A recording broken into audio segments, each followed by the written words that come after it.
Good evening, my darling batlings. I'm joined tonight by JKR and our boy Kier might be hopping on later after one, he gets home, and two, he checks on some close family that are in the fire danger area potentially of South Carolina. We've gotten some fire warnings here as well for like weather that could cause fires, so I'll be safe. Just know that, guys. No need to worry about me, but I'm hoping for the best for Kier's family. Yeah, but Ari, I always worry about you. You should.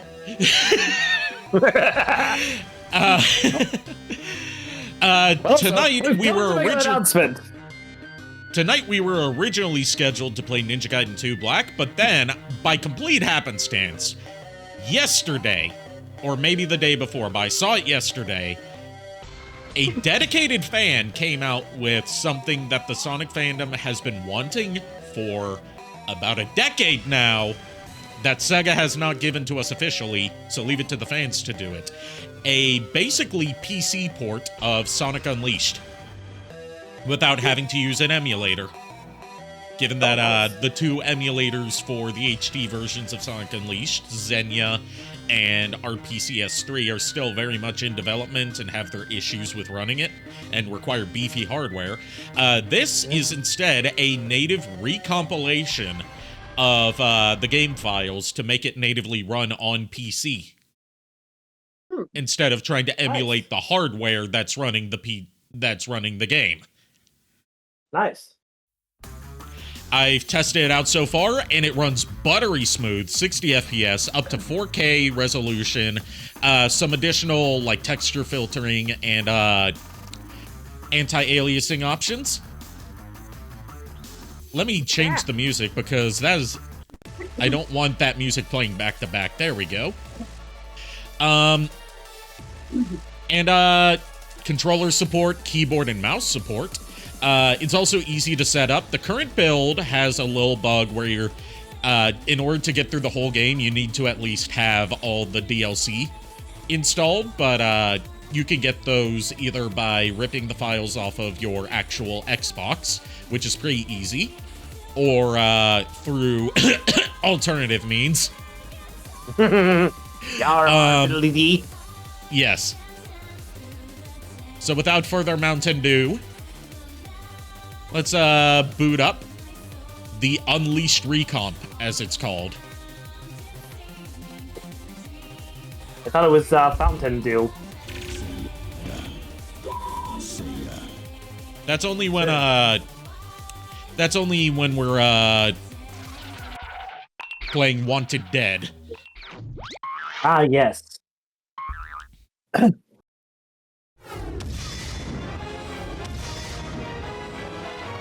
Why am I hearing two of the audio? Hold on. That's a good question.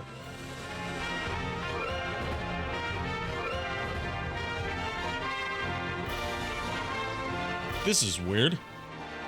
That is weird. I'm hearing it too.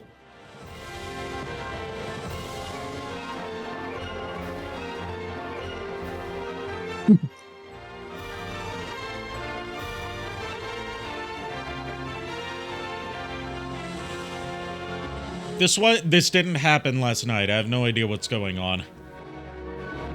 Very weird.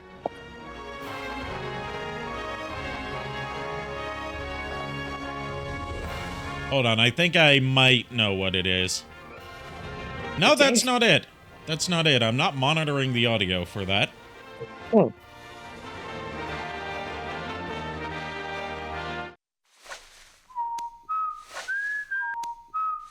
Seriously, what's going on? This didn't happen last night. Have you tried closing it out and opening it back up?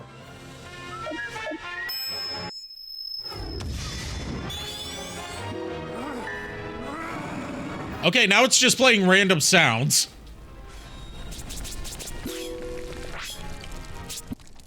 I'm going to try closing it and reopening it and see if that fixes it. Oh, I see. It's because That stupid double-click error that I have opened 2 instances of the game. Never mind. Oh. I was starting to wonder if that was the case, but I wasn't sure. We're all good. False alarm, people. Crisis averted. Crisis mostly averted. Something's bound to go wrong later, as it is wont to do. Don't jinx it, Ari. It's not jinxing if you point out that's going to happen. Jinxing is when you say nothing could possibly go wrong. I'll tell that to Tintomon.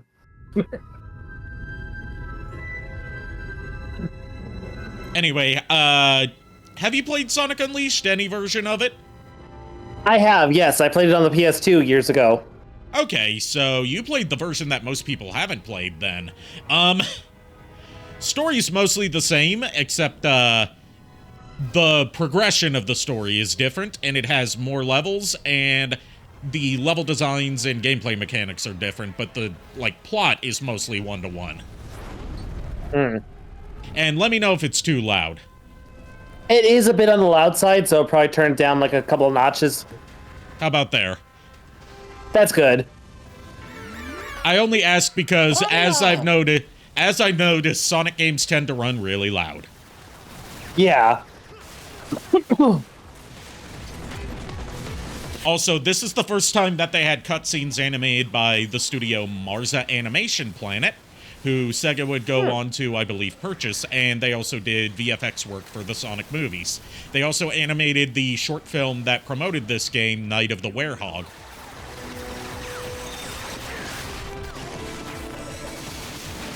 Which mech is this? This is the Egg Dragoon, although this is a prototype version of it. We wouldn't see the completed Egg Dragoon until Sonic Generations. And it would make a couple comebacks throughout a few other games as sort of Eggman's go-to mono-a-mono mech. Yeah. As opposed to the Death Egg robot. Yeah, the Death Egg robot is more a classic Eggman thing, and in the modern era, the Death Egg robots are instead more like autonomous rather than something he pilots. Yeah. Like Sonic Forces especially has Death Egg robots as like giant city-destroying mechs that he has mass-produced. I remember seeing that, yeah. Like they had like the Cylon eye almost. Yeah, that fires a laser. Also, how fitting that we had the Adventures of Sonic the Hedgehog Robotnik theme playing for this opening that features a very Pingus-shaped laser cannon. Seriously, this space station looks like a giant dildo. It looks very dild-esque. Just give me a chance. Well, this is new. Showing remorse, Eggman? Last time in a mainline title that Jason Griffith would get to voice Sonic, and this is one of his best performances throughout his entire tenure as Sonic. And if you listen to like interviews with him or Q&A panels with him, the way he tells it is he had strep throat while recording the dialogue for this game. Oh, wow. And he didn't know it. He didn't know it until he was, like, in the recording sessions for recording Sonic the Werehog's audio, and he started coughing up blood. Oh, shit. Also, sure, it's phallic. Why wouldn't it be?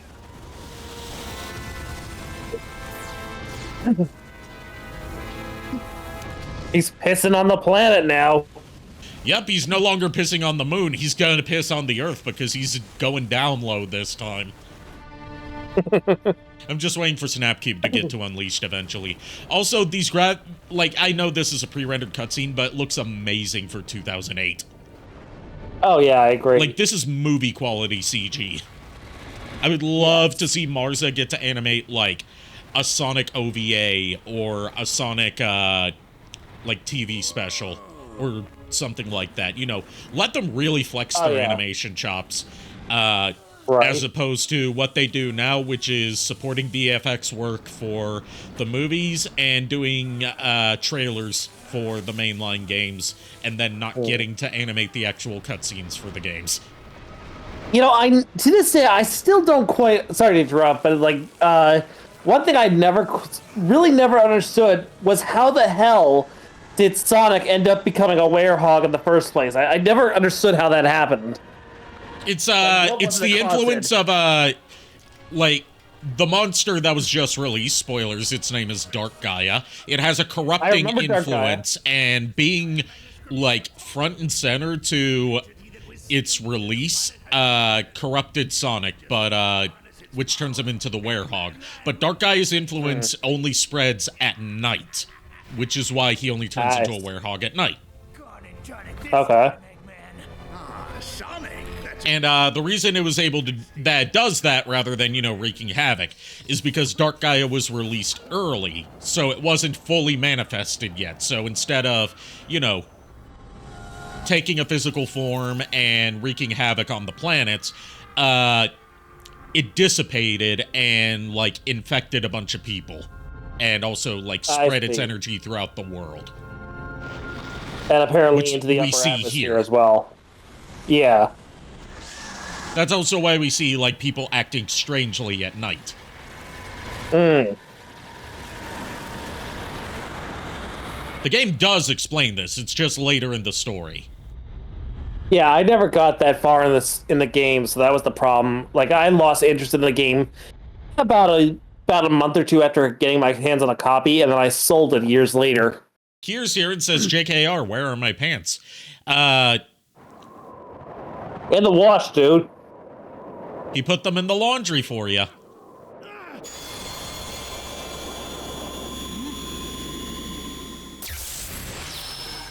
This is also where the story would start moving towards some more like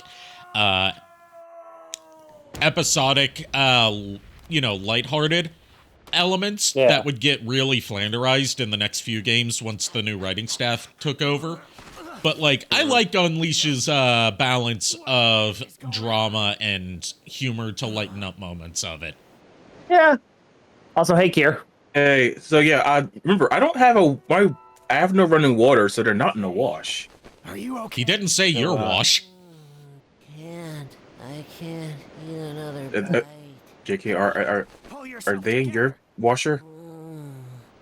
I mean, they're not exactly in my washer. Yeah, who has my pants? His washer is broken, so they're at the laundromat. Don't eat me. I didn't go to the laundromat. You okay? The funny thing is, I do prepare pants at my aunt's house. I'm doing laundry there. I mean, but in all seriousness, I don't have access to a washer or dryer right now, at least not at home, because they're not broken, just they're not hooked up right now. I got you. I thought you said they exploded. Pretty ugly. What? No, I explode. Oh. The washer and dryer didn't do that. You got me nervous. I'm Sonic. Yeah, quick update. I was able to get in touch with their mother. No one's near that area, so that's a blessing. Oh, Good. well, that's good. Yeah, apparently my brother also changed his number, didn't tell me. My little sister was up here, didn't tell me. So they're gonna get a full ear when I able to get in touch with them. Good. And everything just going Very good. right. And then nothing. I don't My like sister this might voice not- for Chip. It doesn't I don't fit like Chip this. at all. It doesn't fit this tiny, cute little fairy pixie creature. What can I do? It's better in Japanese. I played a little. It bit is of better this in game. Japanese, where he has a more fitting cutesy voice. Yeah, I actually played a little bit of this in Japanese. So did I. I played the whole Wii version in Japanese because I couldn't stand Chip's voice. And he talks a lot more in the Wii version than he does in the HD version. That's Mr. Monster Guy. I mean, Because when he gives you tutorials, they're actually spoken out loud. Oh, lovely. But yeah, Is this 60 frames? Yes, because this is a PC recompilation that came out like a day or so ago and already runs almost flawlessly. Dude, yeah, It I've seen requires them the both. original game files to work, but runs natively on PC and has low hardware requirements as well. nice. Lovely. and it runs at native right. 60 FPS, including the pre-rendered cutscenes. Oh my god, it looks beautiful. Yeah, it's right. I'm running this at 1080p, just so I don't overload my PC. But you can run it up to 4K and do like some additional texture filtering. It's compatible with all of the mods that are out for Unleashed. You need the Xbox 360 version specifically to run this, because the PS3 version is programmed slightly differently, you know, for different hardware. But yeah, you can run this on as low as a GeForce 630. Oh, wow. Also, the PS3 version, isn't that one the one that have more night levels as well? No, 360 and PS3 versions are identical in terms of content. They just have differences in performance and different loading screens. Okay. It's the Wii and PS2 versions that have more night levels, but that's actually kind of a misconception. It's basically, they take the long night levels of the HD versions and split them up into 3 shorter levels that cover the same area. That explains a lot. I did not know that at all. They also removed the ability to... They also removed the ability to upgrade, you know, regular Sonic's speed and ring energy, and have the Werehog's upgrades be applied automatically at the end of every level. They also removed the explorable towns and replaced them with menus that have visual novel-style presentation. Okay. What do you think? But on original hardware, at least, not counting the version that's on like the upgraded FPS that's on the Xbox Series S and X version, the Wii version and the PS2 version actually have better frame rates than the HD versions. Due to like, they all run at 30, or rather the PS3 version runs at an uncapped 30, which means way more noticeable frame drops. But if you're playing like on the original 360 hardware or PS3 hardware, the HD versions run like a fucking slideshow at some points. Oh, hi, Dan Green. Yes, Dan Green doesn't appear as Knuckles in this game, because Knuckles is surprisingly absent. But you can still hear him throughout this game as some NPCs, and also as our good counterpart to Dr. Eggman for this story's presentation, Professor Pickle. So I have a question to ask you. Yeah? Who is more annoying, Chip or Omochow? Chip, whatever stuff is great. Chip, considering that Omochow is entirely optional. Hand and help look for something. You, Chip. And considering Chip considering you can't use Chip as a one-hit kill on bosses if you catch him and throw him at the right time. Yeah, Chip. I love it. Yum. Now, what That's it. That is the thing about Omochow that a lot of people don't know. If you die and he gives you, you know, your boss tip after dying, if you knock him out of the air, pick him up and throw him, it's a one-hit kill on the boss if you hit its weak point. Oh yeah, nice. we were talking about doing about me doing Sonic Adventure 2, I think, using Omochow to kill all the bosses. It doesn't work for every character because, for example, you can't pick stuff up as Eggman or Tails. Yeah. Admitting those, obviously, like how many bosses can I personally defeat using Omochow? I think that'll be fun. Right. Yeah, that would be a fun challenge. But yeah, it could also help with speedrunning stuff as well. This runs a lot better and has lower hardware requirements than either of the emulated versions. Oh. I can also, if you want to try this out for yourself, Kier, I can help you get it set up. Yeah, It's real definitely, simple. because that project I want to do, I technically never beat this game, so this would be perfect for you know.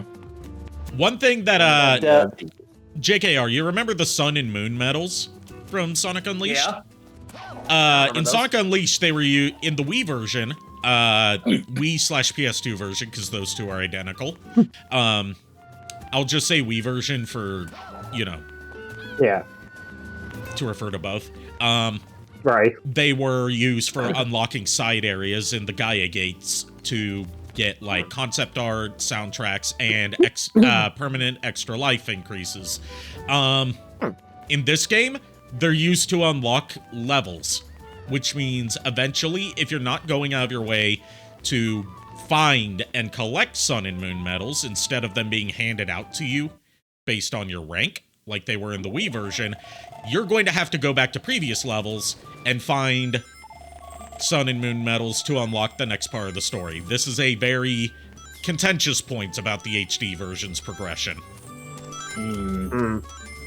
But the HD version also has more daytime stages than the Wii PS2 version does. And they play a lot differently. There's a lot more of a feel of speed. Oh. But I got a question for you, Kier. Yep. Have you considered doing a Nuzlocke? Is there anything you'd be interested in? Yeah, I did it in my previous account before, but I failed. Yeah, he's done Nuzlocks before. I couldn't remember because, you know, been a while. Yeah. There's also hardcore ones where you can only use a certain type as well. There's a bunch of different types. Because I've seen mods where it's like, because I've seen a lot of these mods where it's like they add way too many fucking types to the. That's just Pokemon. Like, no, they add like non-existent types to, so like there's like silly types or. Oh, you're talking ROM hacks, not Oh no, you're talking like challenge runs other than just your standard Nuzlocke. Yeah. Like, ones with bullshit requirements. I know which one you're talking about. Because one of the Pokemon's a gun type, I think. It's a third type thing. I think Meloetta from Meloetta. Random. They added sound type, which is like everyone wanted that. But yeah, I know it's what you're talking about. I just gotta search it. I don't remember the name of it. But there is one that added like all those types. Like, is that the one you want me to play? I mean, if you're up for it. Oh, definitely. One feature of this PC recompilation that I really like is the ability to adjust the motion blur that's applied whenever you use the boost. So it's not like smearing the entire screen. This is the enhanced motion blur, which still gives it that feel of high-speed movement without it looking like a blurry mess. Yeah, I hate too much blur. Like, I get why the motion blur is a mainstay in the the post-Unleashed games. It really gives you that feel of like you're moving so fast that everything's a blur around you. It's just sometimes, depending on the game, it can be too much. A little self-control is always nice. Yeah. Also, like, I didn't have this version growing up. I didn't get it until I was in college. Because the version I had growing up was my aunt and my cousins got me the Wii version. And, you know, I was fine with that. But I always did want to play the HD version for its extra levels and, like, completely different content. That was a very strange era for multi-platform ports, where due to the vast differences in hardware between the three main consoles, plus the fact that the PS2 was still getting games due to it still selling so well worldwide, like, you had games that were sold as the same game on different platforms, but they were completely different from each other in terms of like how they looked and how they played. Whereas nowadays, it's basically, you've got the real versions, and then you've got the Switch version. Yeah. Which is just the real version, but with enough edges cheese-grated off of it to run. The funny thing is, what was it? Last Sonic game that came out for everything. Not Sonic Are you talking about Sonic Frontiers or Sonic X Shadow Generations? Not that one. The re-release, Colors. Colors Ultimate. Oh yeah, that one came. Oh my god, I don't know which one was the worst version. Technically, the worst version was the Switch version because it was the most prone to seizure-inducing glitches. Ah, shit. That was just a low blow at the Switch. Plus, it was a remaster of a Wii game on more powerful Nintendo hardware, but it ran worse than the Wii original did. Yeah. Like, it didn't even run at 60 FPS like the other console versions did. It was capped at the original 30, but it was a badly paced 30 with frequent drops. I'm fine. Mm-hmm.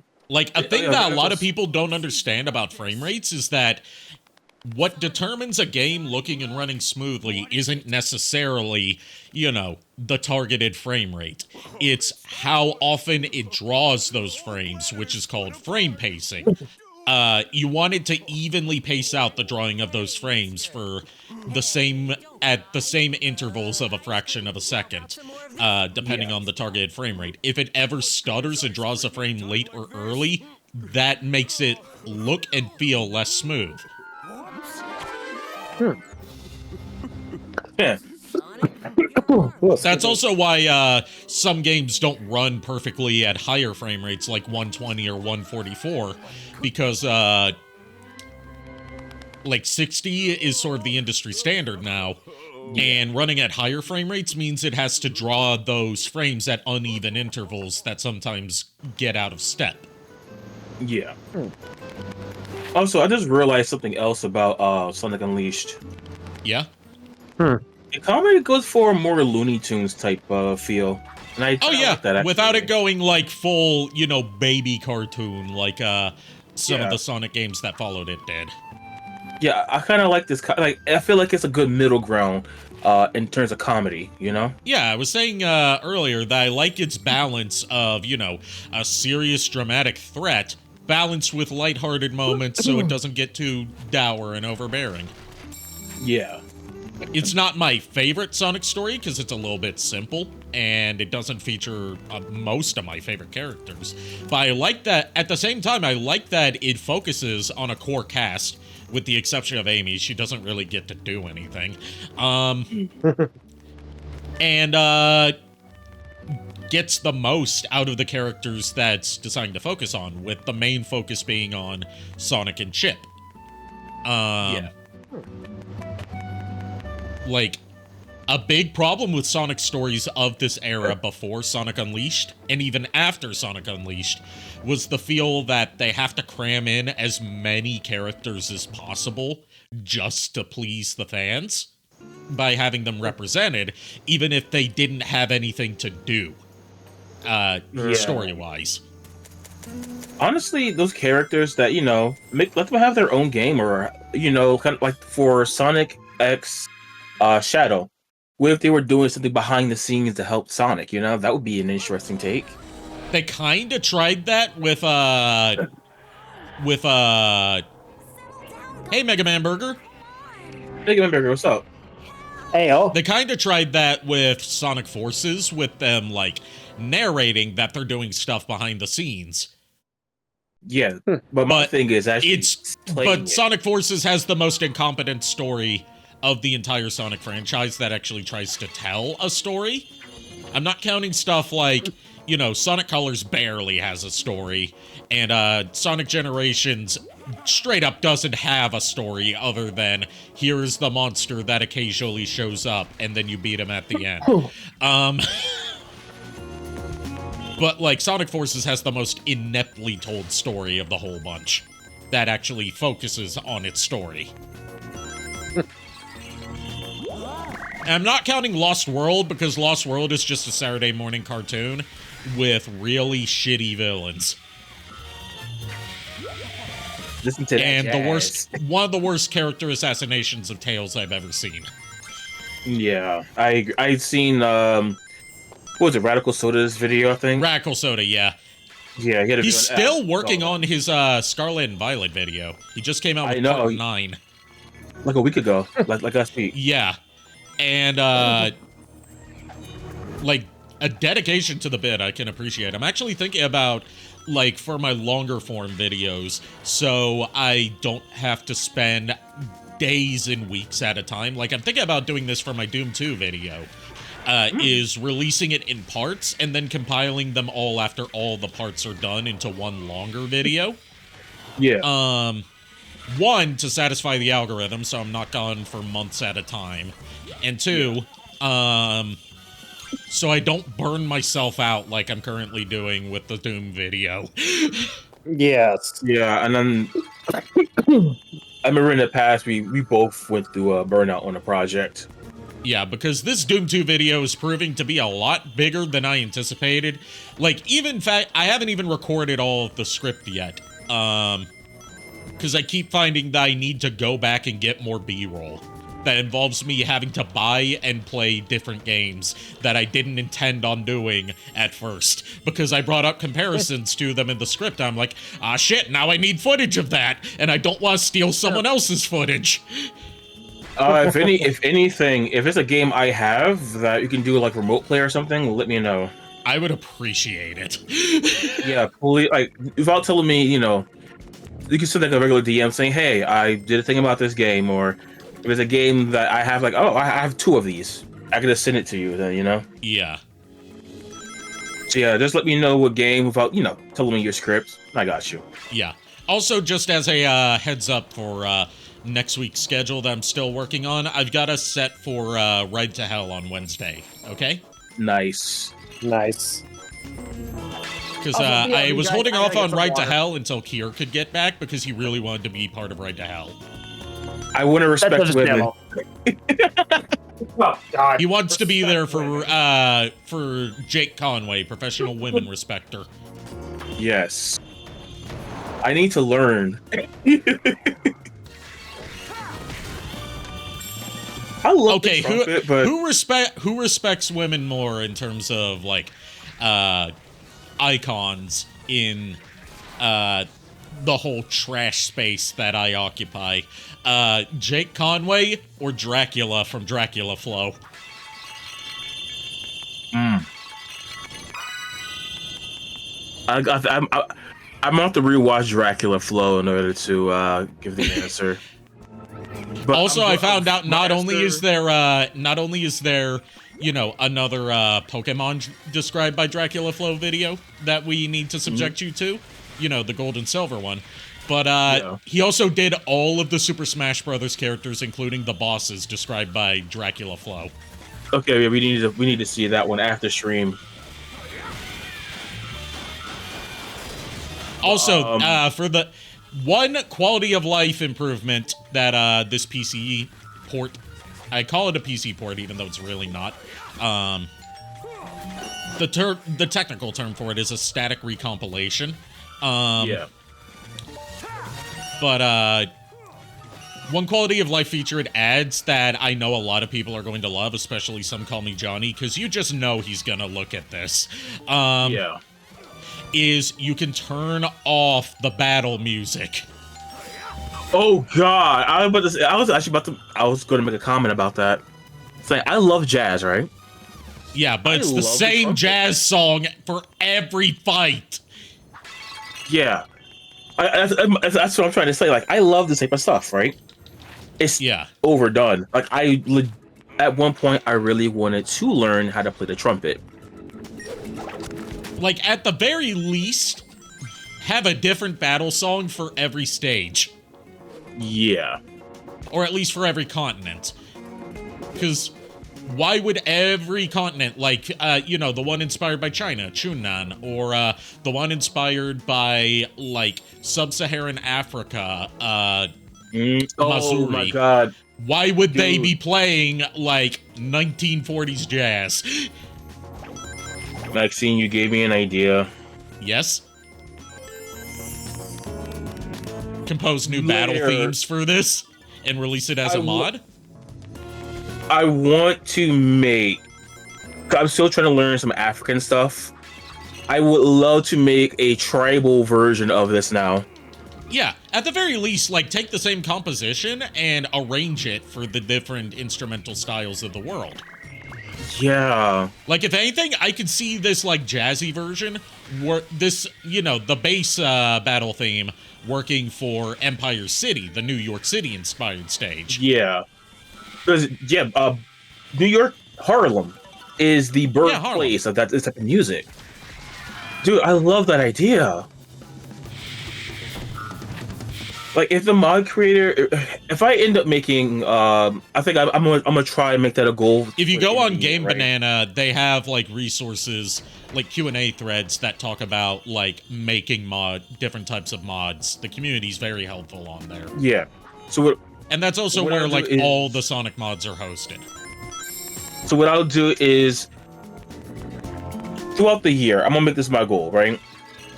We're gonna try and make a instrumentation for each area, right? Not each area, but you know what I mean. Each country, yeah, and continent, and see if it's possible. Because you know sometimes music files can be weird with modding and such. Yeah, if possible, if they could mod it for each area, because that would be amazing. And you know, that might be a definitive way to view it now. Yeah, it all depends on what the file structure for the battle themes are. Like whether it's like one file that's called in every area, or whether they do it like Game Freak style, where they copy and paste the file into each area's part of the file list. Yeah. Oh, Eggman Burger said, honestly, the Egg Fighters are my favorite Eggman grunts of the series. Kind of wish they were used again. I like the Egg Fighters design in this game. They kept the Egg Fighters for a couple later games, but they redesigned them to look really bland. I like the way they look here, but the Egg Pawns will always be my favorite because they look the most Eggman-ish of his designs. Like, designing grunts in his own image is something he would totally do.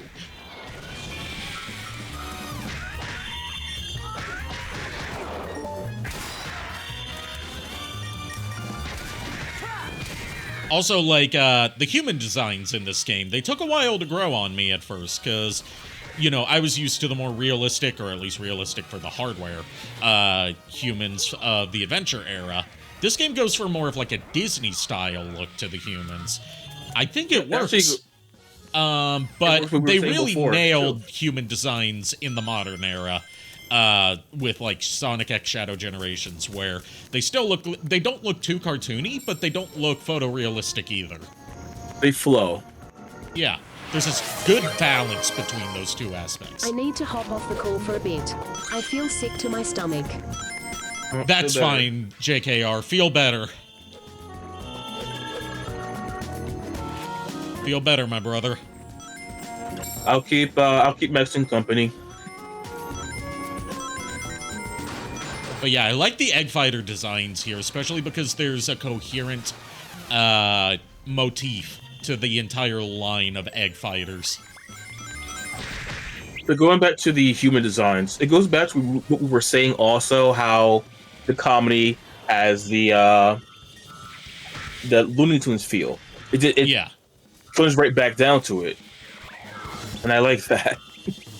Yeah, it's the Looney Tunes feel of, like, it's kind of slapsticky. But it doesn't go into, like, you know, the kind of Whedon-esque approach, or, like, you know, Hollywood's idea of Whedon-esque approach to comedy that Sonic games of the 2010s would do, where, like, for every serious moment, they need to completely undercut it and ruin the vibe with a shitty joke. Yeah. Or like a lampshade hanging of like, well, that just happened. Oh, that just felt like Family Guy. Oh.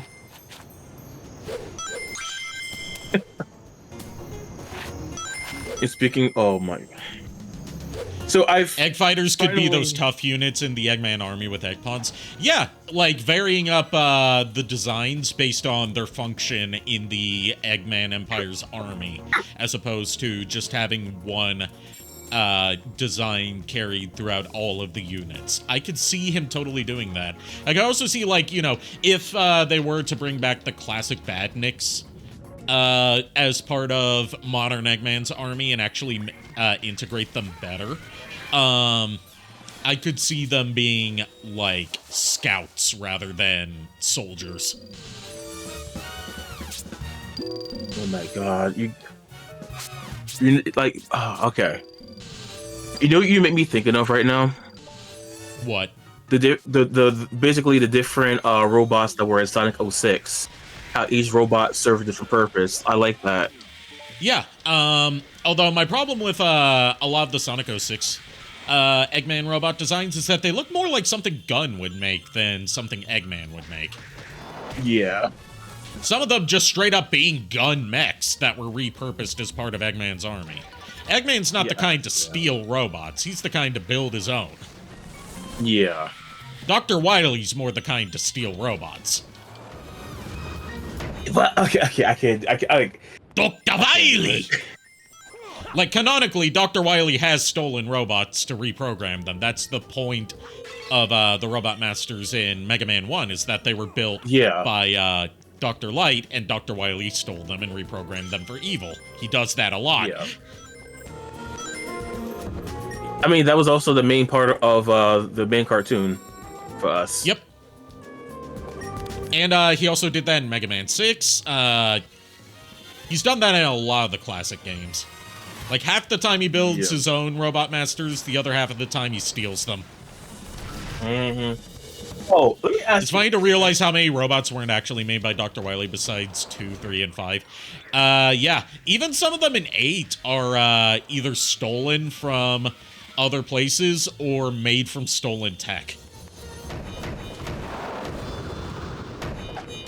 Don't forget Zero Base. Wait, Base was built. Base was built by Dr. Wily. Yeah, and there's also and Zero was built by Dr. Wily as well. And we could argue Zero is the greatest invention ever. The greatest invention ever that also proved to be his greatest failure, considering it ended up failing in its purpose to wipe out the legacy of Dr. Light, as far as we know what Zero's purpose was, because they never really... They kind of abandoned that after Mega Man X5. Kind of after X6 as well, but X6 barely has a story that focuses on Zero. And instead became the savior of the world, instead of the conqueror of the world. Yeah. Especially once you get to the Zero series. I still need to, oh, that's gonna be an interesting. I never played any of those, and I think I have it.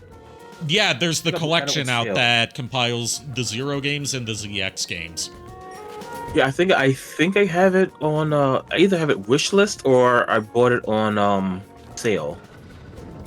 Yeah, because Capcom games especially, but especially the Mega Man collections, go on sale all the fucking time. I think I have those. Oh, excuse me. Can we talk about how the only Mega Man collection to not get split into 2 volumes for no good reason, you know, other than the first Legacy collection, because those were released 2 years apart, is the Zero and ZX collection? Because everything else is split into 2 volumes, even though they came out on the same day, and they're sold as a bundle anyway, and their sales figures are counted as 1 unit instead of 2 units, so why split them into 2 volumes? Like, if you want to charge $60 for it, just charge $60. Don't split it into 2 $30 packages that you end up having to pay more for if you don't buy the bundle, due to sales tax. Is there something up there, right? No, no, it's the balloon. I've played this stage enough to know where almost everything is. No problem. I was just questioning, like, wait a minute. I think I made it to here. I don't know where I made it in the game. Keep in mind, you were playing the PS3 version, correct? Yes. Was it? You were playing the PS3 version through PS Now, back when that was a thing. Maybe. I don't remember, honestly. I remember because you were complaining about input lag. I'm like, yeah, this is a horrible game to have on a streaming service. Oh, yeah. I remember. I think I was living downstairs during that time. Yeah, this was years ago. Oh my god, I remember what floor I was on during the conversations.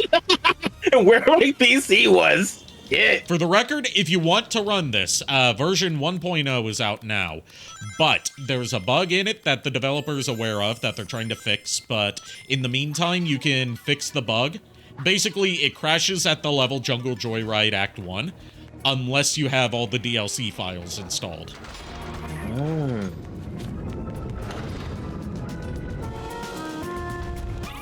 Which Jungle Joyride Act 1 is one of the last levels of the game. So you can still get through most of it until, you know, if you somehow don't have easy access to the DLC files, then you can still get through most of the game until he comes out with an update that fixes that bug.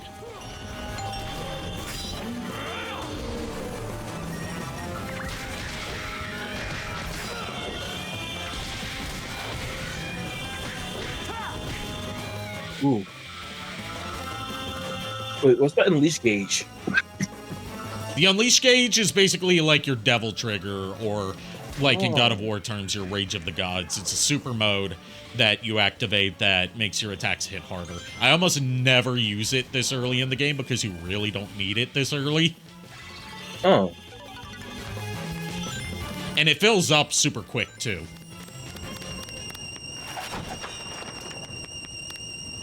So S to the door. That's the combo thing, I think, right? Yeah, the sound effect for completing a QuickTime event is a stock sound effect of a doorbell ringing, which makes it so whenever I'm at my mom's house and I play this game, it pisses off Olive because it happens to sound exactly like their doorbell. What? You got the moon medal too, right?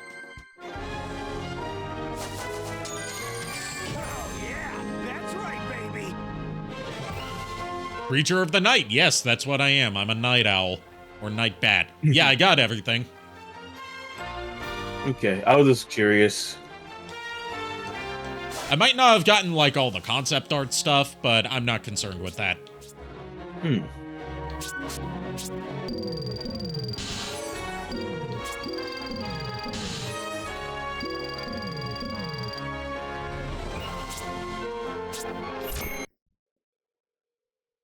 Reminded me of when artists had an idea of the Deadly Six being remnants of Dark Gaia with really cool redesigns, and I was kind of mad this wasn't the reality. It reminds me of when Ian Flynn's idea for the Time Eater that he didn't implement into the rewrite of Sonic Generations was that the Time Eater's, like, primordial essence that Eggman found in deep space was the, like, leftover essence of Solaris / Mephiles the Dark that slipped through a crack in time. I'll bet that means That would have been amazing. Explaining where the, you know, giving an actual origin to the Time Eater other than, I found it. Where'd you find it? Somewhere. I think I know someone who might. I found it. Where'd you find it? Over there. Over where? It was over where? There is no here or there. We're nowhere right now. Yes, exactly. Yeah, like it was foaming at the mouth. That's a continent over. And easy. Also, can we talk about how the Italy continent is called Spagonia? My tornado. Oh my god, I want some spaghetti. Fuck you, we were talking about spaghetti like 2 days ago. Yep, I got spaghetti here. I could make you some spaghetti. Technically, it's angel hair, but still. I felt some blasphemous Italian dishes. They're not Italian.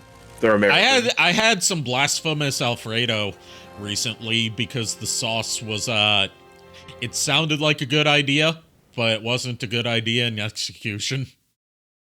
But by the way, these stages are cut out of the Wii version. There's only 2 of them in the whole game, to my knowledge. But you remember Sky Chase from Sonic Adventure 1?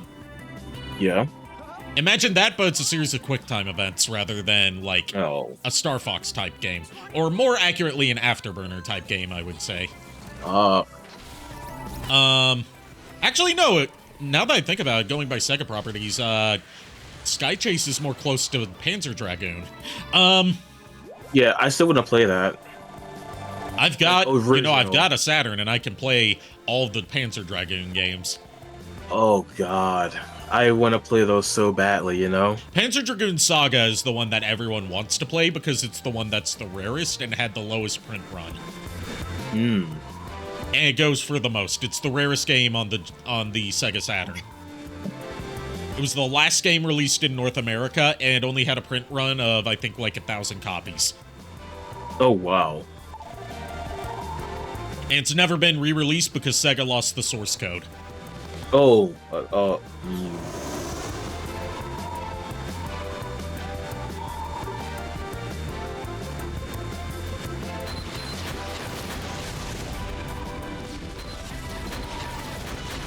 That's why they lost the source code to all of the Panzer Dragoon games, which is why they had the remakes on Switch and PC. Oh my God, you just got me thinking about something. That's also why they did those House of the Dead remakes, because they no longer have the source code for House of the Dead 1, so they can't easily port it to anything. So it's like, well, fuck it, we'll just remake it. Yeah. And they just came out with a House of the Dead 2 remake, and apparently it's terrible. I think it's in my wish list on Steam. The House of the Dead 1 remake was already divisive because, playing a light gun game without a light gun, but still using either, like, controller controls or, like, gyro sensor controls, especially on something like PS5, it's very spotty. Oh, wow.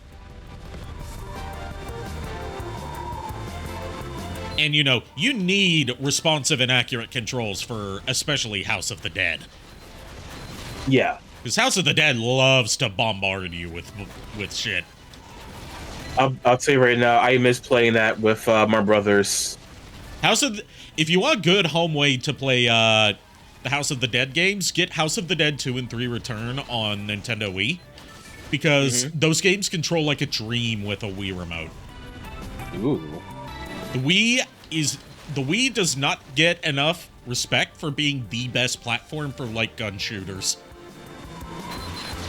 Yet it never got a version of Duck Hunt. Oh my, that's it. They didn't do that until the Wii U. Let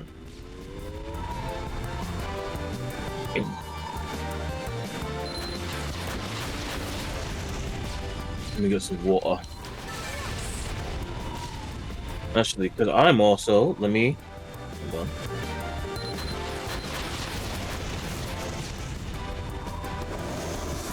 Oh, that's the wrong one.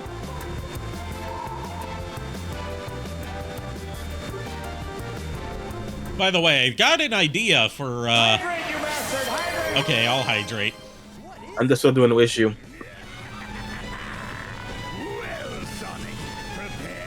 By the way, each of these Sky Chase levels has their own boss fight against Eggman's mobile flying battleship, the Egg Cauldron. Looks like we've got to beat that. I kind of like that name. I like that the Egg Cauldron carries over the kind of like bowl-shaped design motif of the Egg Fighters. He has a specific theme to his mechs in this game, and I like that he keeps to it.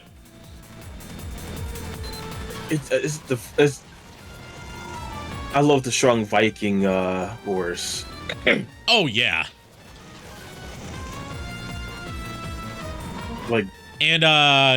Like his main battle mech for this game that we saw in the opening cutscene, and that we'll see later in the game when we actually get to fight it, is the Egg Dragoon. Ooh. Which I know you've got a newfound love for Dragoons, thanks to me teaching you about what historical Dragoons were. And you already know one of my favorite RPGs is Legend of Dragoon. Yeah. Like, historical Dragoons were not either spear wielders or, people that channeled the spirits of dragons. They were horseback-mounted riflemen with giant fuck-off rifles. Like a blunderbuss as a rifle, basically. Dude, you know what I should totally do for my lore? What? accurate Dragoons. Instead of riding horses, though, they're riding fucking dragons. Yes. Because, you know, they're gonna be like, but they don't have spears. Their cannons shoot giant, like, harpoons. Yay! Made it, Sonic! Wait, hold on. That sounds fucking amazing. Yeah, it does. Honestly, this game was Eggman as best fight me. I agree. Close runner-up is Sonic Adventure 2. Even though he's not really the main villain of that game, it's him at his most diabolical. Whereas this game is him as most competent. For the other one, I respect you put Sonic Adventure 2, but for me, Sonic Adventure 1. Because Sonic Adventure 1's Sonic Adventure 1's good in the context of, like, you know, doing a simpler, you know, stop Eggman plot kind of plot.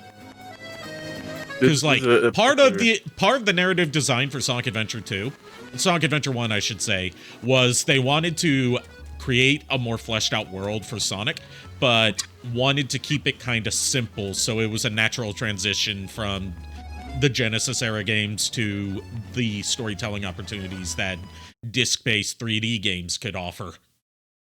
Yeah. Professor Pickle's been kidnapped?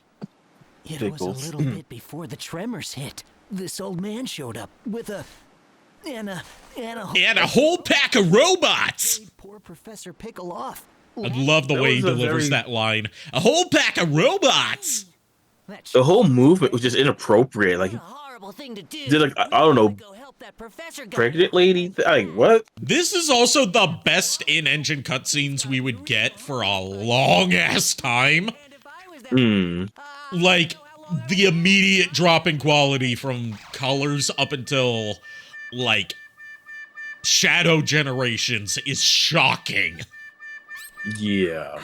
I'm sure Eggman is feeding him. Even he's not that cruel. But the reason I said Eggman from SA1 was at the end of Tails' line. Yeah, I love that moment, but that's one of my favorite Eggman moments, but not one of my favorite overall Eggman plots and schemes. Oh, not the scheme, it's the delivery, how he goes like completely insane. The moment of, like, away before I make mincemeat of you. The whole fact he was getting ready to go there to blow the missile up with him He was going to blow the missile up with him in the blast radius because he's like, fuck you, I'm taking you all down with me. That's my fucking, that's like, I'm just giddy. That is my favorite, you know?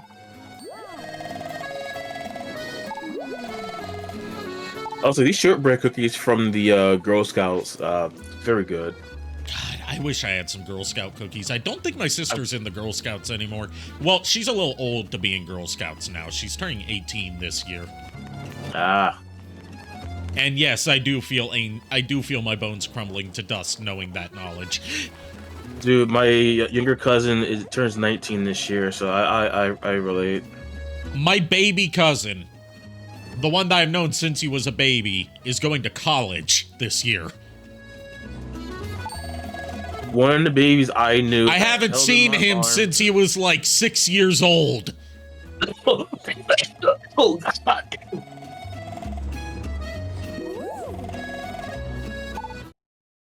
And his two baby siblings I haven't seen since they were like 3 or 4. And they're, you know, going into their junior years of high school.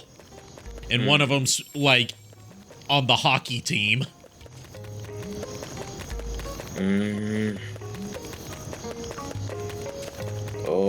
Oh God, I turned 36 this year. Oh.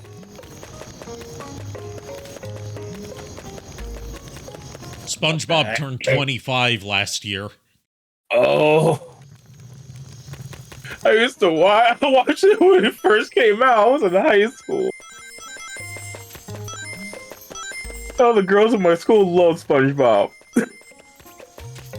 Also, Ed, Edd n Eddy and Star Wars Episode 1 turned 25 last year, and so did the American launch of the Sega Dreamcast. And with it, Sonic Adventure 1. I want to cry. Where? The PlayStation 2 turns 25 this year. Oh.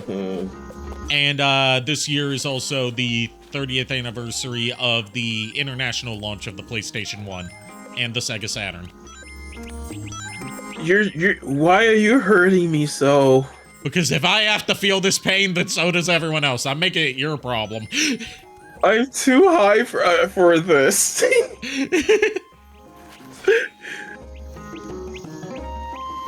I'm trying to remember how that God, speaking of being high and being too high for this, not that I'm high, I don't have access to that. I don't have legal access to that.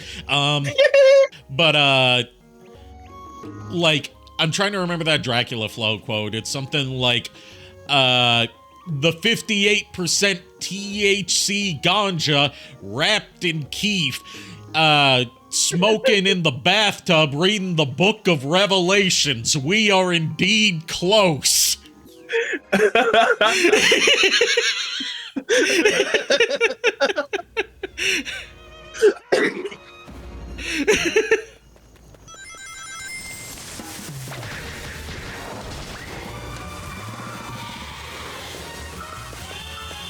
It's something like that, and it's like, that speaks to me for some reason. Even though I don't partake in the devil's lettuce unless you count CBD gummies or CBD oil.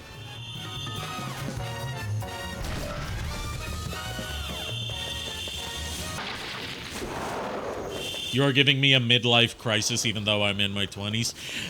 There's a term for that. It's called a quarter life crisis. That's what I was giggling so much about also.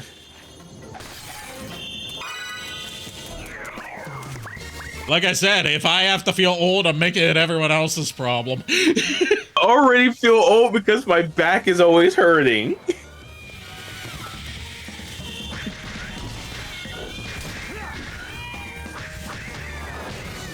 Oh.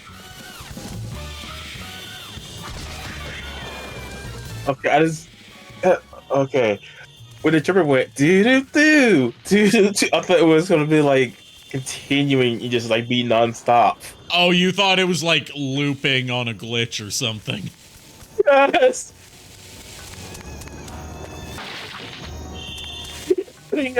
Nah, that's intentional. That would be the. Speaking of, it's back. Ever.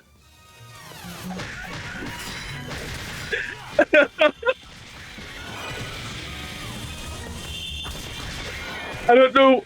Dude, I keep hearing like the same note. I'm just laughing because it feels like a glitch right now. Well, sure. Haven't you heard of Glitch Wave? Wait, what? That is an actual genre. By the way, the song's back. I'm not exaggerating when I say this song plays all the fucking time in the HD version. After stream, please introduce me to some glitch. Glitch Wave, sure. Yes. I tried the new one today, and these animals ain't sure. Glitch.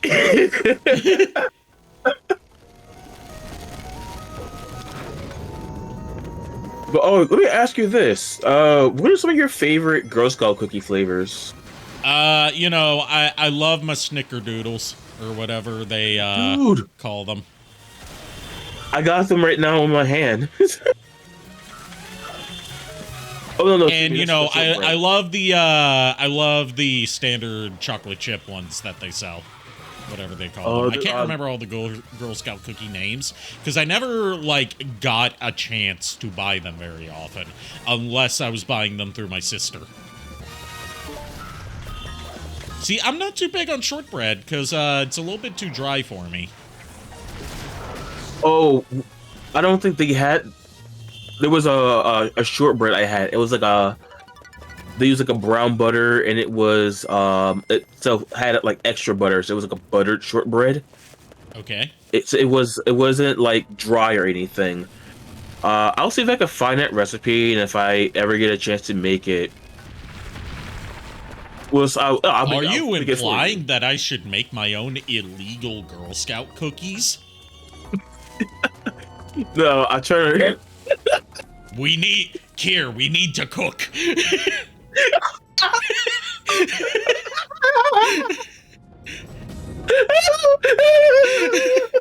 I don't know. I've never seen Breaking Bad.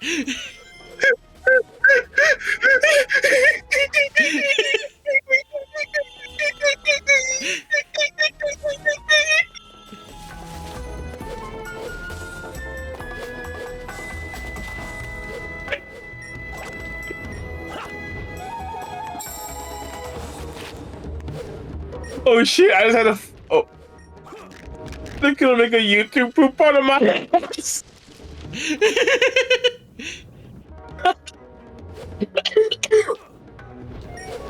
They're gonna make a YouTube poop out of my ass. Mega Man Burger said, blue crystal meth flavor. See, that's the reason the Girl Scout cookies are so addictive. It's not an additive, if it's the key ingredient. Oh man, if I ever.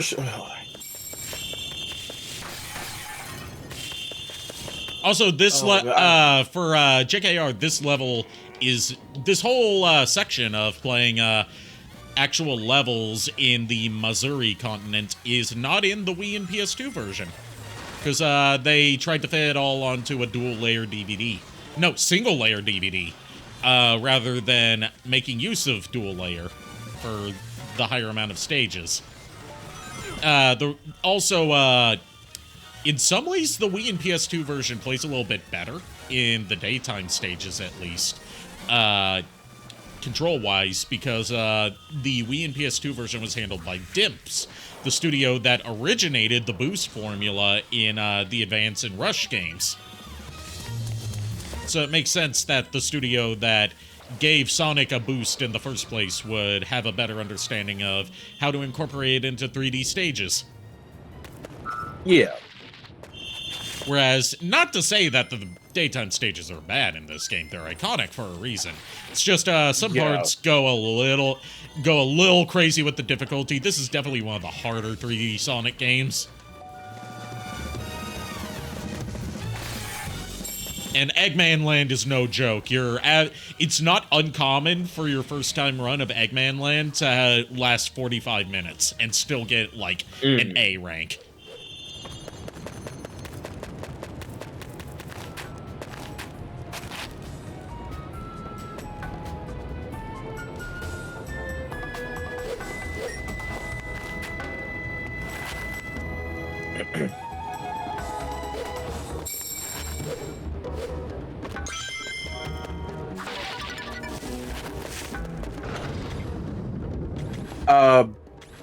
You know we're getting flashbacks to?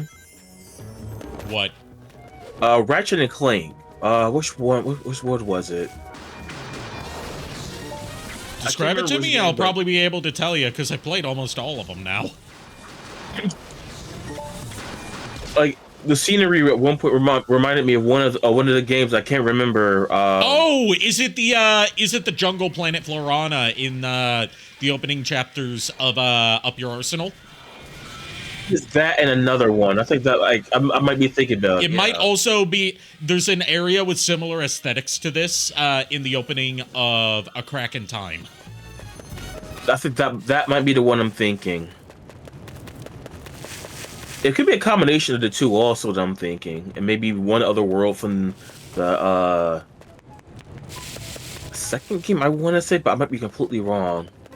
No, it's not Otherworld. That's from the wrong franchise. By the way, to keep up with the Dragon Ball nostalgia, I want to find a night where I can get you on board for some more Dragon Ball Z Kakarot.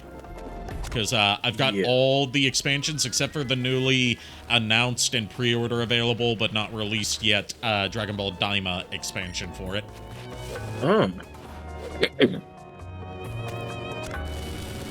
And you know how I previously had a mod installed that replaces the opening theme to the game with Rock the Dragon but keeps the animation from the Chala Head Chala intro to Dragon Ball Z Kakarot? Yeah. I found another mod that just straight up replaces it with the Rock the Dragon intro in its entirety. Oh. Like, ripped straight from the anime. I haven't seen that in a long time. Unfortunately, the Bruce Faulconer music mod doesn't work anymore because the recent update to prepare people for the Dragon Ball Daima stuff broke compatibility with music mods. And the mod author hasn't updated it yet.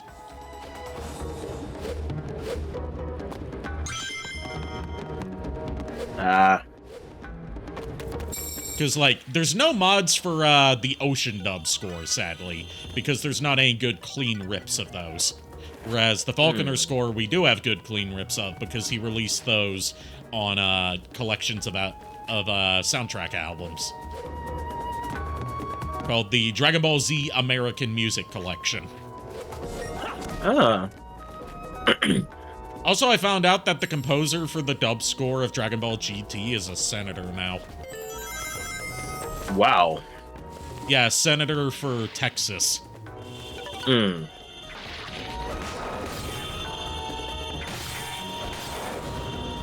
Still interesting.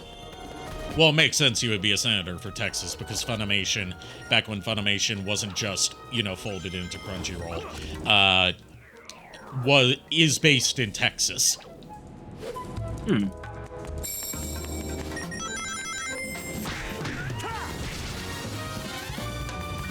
I know I had to throw them there. I just wanted to beat the fuck out of them because fuck those two in particular. They were in my way. It's not my fault.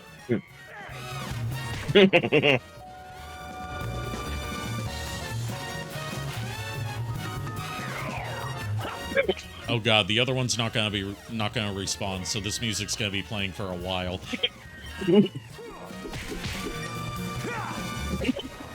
You can just bully these poor things. You fuck this one person in particular.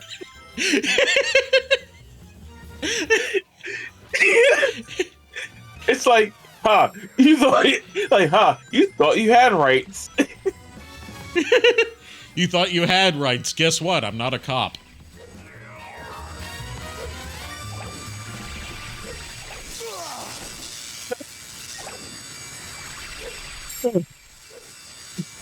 Oh god.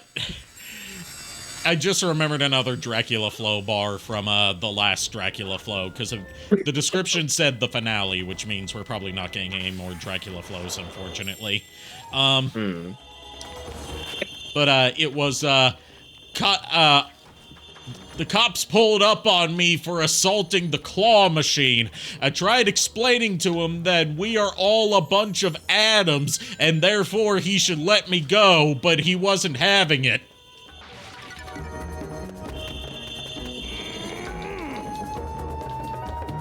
I almost started choking on my drink.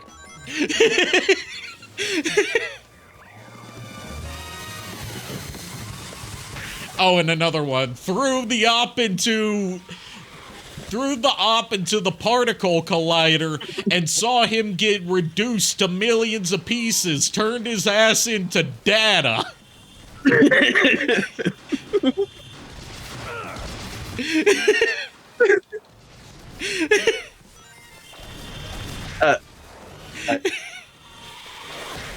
You know what? In my canon, that's Dracula. He's 12 million years old. He ain't the same man he used to be.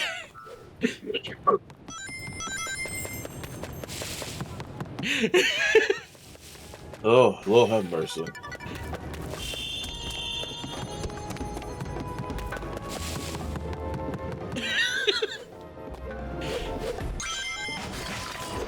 Oh, those are vases. I thought I thought they were like giant hollow olives. Oh. I think you might be right. We still need to find what movie that clip is from. Oh. So we can see it in context.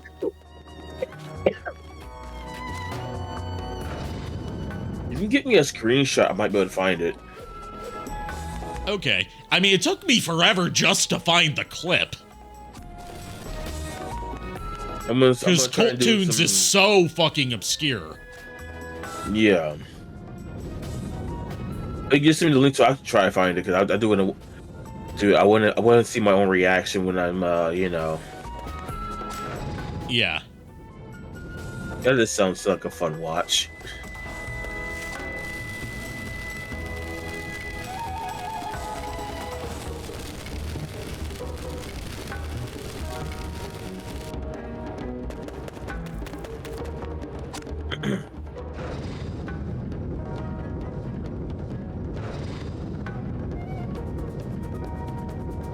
Now I remember how this goes.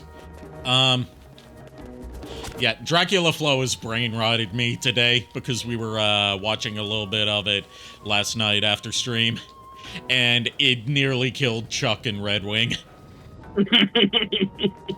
Like, Chuck had to beg me to stop because it was gonna kill him laughing. What is Dracula to you? Rival, enemy, friend, loved one? He's the one that we don't talk about because,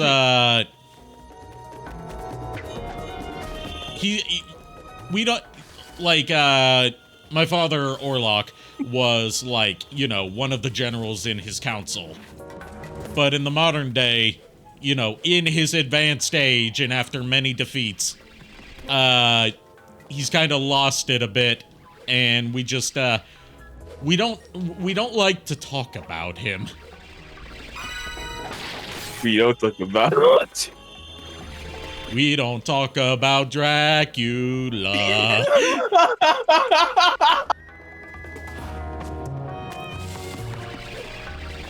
But my father always disagreed with him on just like him being, you know, the Dark Lord of all vampires, because he wasn't born a vampire, and that's like a major point of contention in vampire society, is whether you're born a vampire or whether you are transformed into a vampire.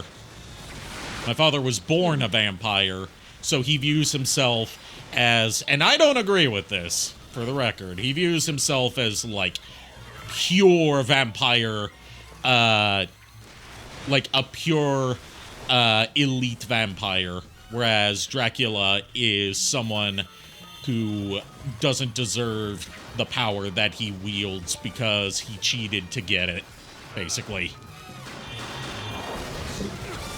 Meanwhile, I'm like, he says some crazy shit, but he spits bars every now and then. So it spits bars every now and then that hit kind of close to home in a way that I don't know why, and I can't describe how, but it's like, I kind of vibe with that.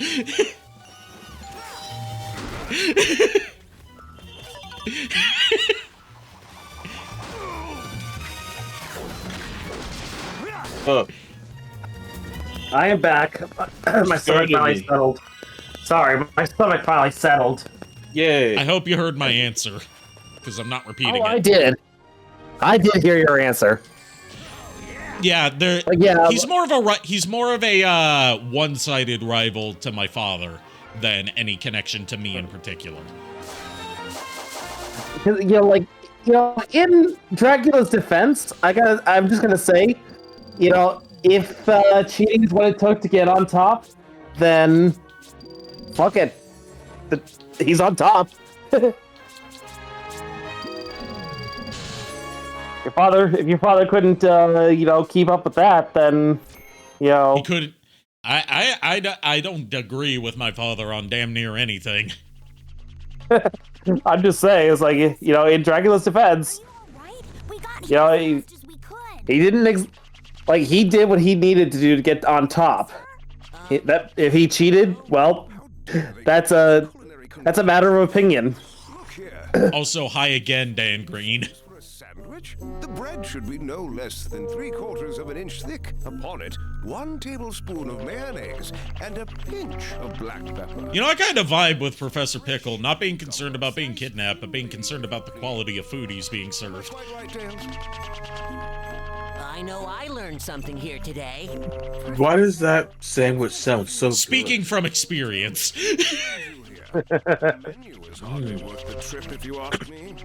And no, I will not go any further than that. I'm leaving you guessing. Oh, jeez. Just thinking about that sandwich. Right then, first things first. It's about Maybe a little bit of prosciutto. how to make a proper sandwich. You can file a complaint later, Professor. Also, I want to know how this man's face works. Does he have eyes under those bushy eyebrows? Before departing. And are they lovely? Well, we've seen Eggman's baby blues in Sonic 06, and it looks horrifying. Thank you. Those documents are our only hope for surviving this crisis. Let's go. There's no time to lose. I'm half starved after being fed nothing but those terrible sandwiches. Want some chocolate, Professor? Those sandwiches sound delicious. Mind if I do? He's always on about cucumber sandwiches. What? Where did you say you got this chocolate, young one? I picked it up from a dog. They tell the legend of a disaster that befell our planet some 10. My good sir, this is not chocolate. Quite. And according to the Gaia manuscripts, My good man, this is not chocolate.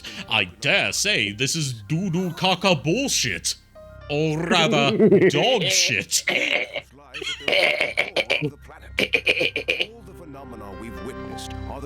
What are you stickering about over there, Kier? The way that I said it. I like cucumbers. So how do we I mean, they're fine. I don't like cucumbers or pickles. Luckily, I don't like pickles. I used to, but I don't know. I used to as a little kid, apparently, but I can't stand them now. They make me gag. Don't make me gag. I just like the vinegariness. I just don't like vinegarous. That, you know, that's just me. To each their own. I mean, as Ari knows, I was eating a very soggy pickle last week. Dude, you don't have to tell us about you eating your soggy pickles. We already knew that you do that. You've made that abundantly clear. Oh, shut up! My question is, why did they have to be soggy? Do you prefer them that way? Honestly, I'm not shaming your preferences. I'm just questioning them. I'm just gonna say that the only reason why they were that soggy was because they were apparently in the brine for too long. I pulled them out of the fridge like that. Shut up, Kier.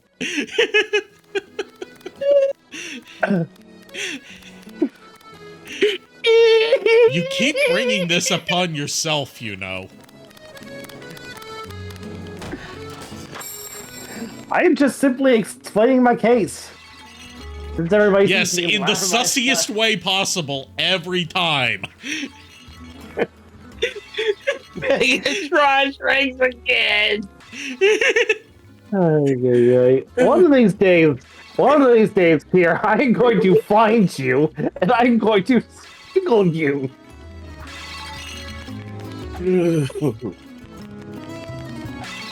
That one was dead. I like that the NPCs react to getting swiped. They should be dead. No. It's like he's like CDI Link. He's got smart claws. They don't hurt anyone who's on the side of good. But yeah, like in all seriousness, though. I got hungry last week, made a sandwich, made some pickle, grabbed a few pickles out of the fridge, and it just so happens they were apparently sitting in the fridge for too long, but they were still edible. But you know, I don't know how.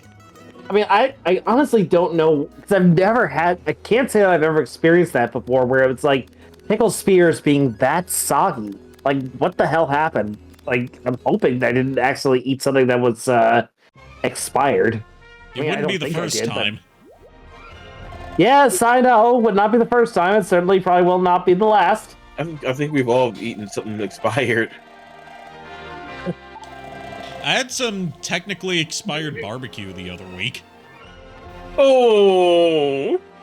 It didn't make me sick, and I didn't notice it was expired until after I had already gone through the entire supply of pulled pork barbecue.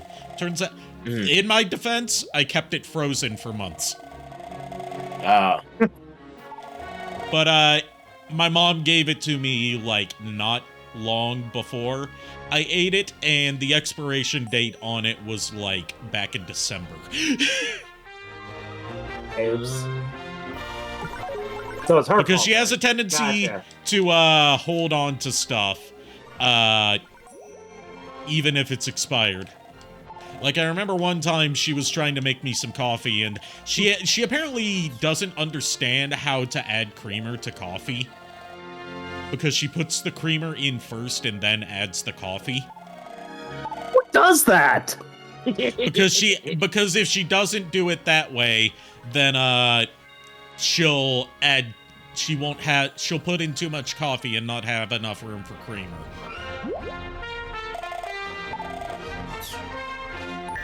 Ay, ay, ay. I never claimed my mom was the brightest knife in the crayon box.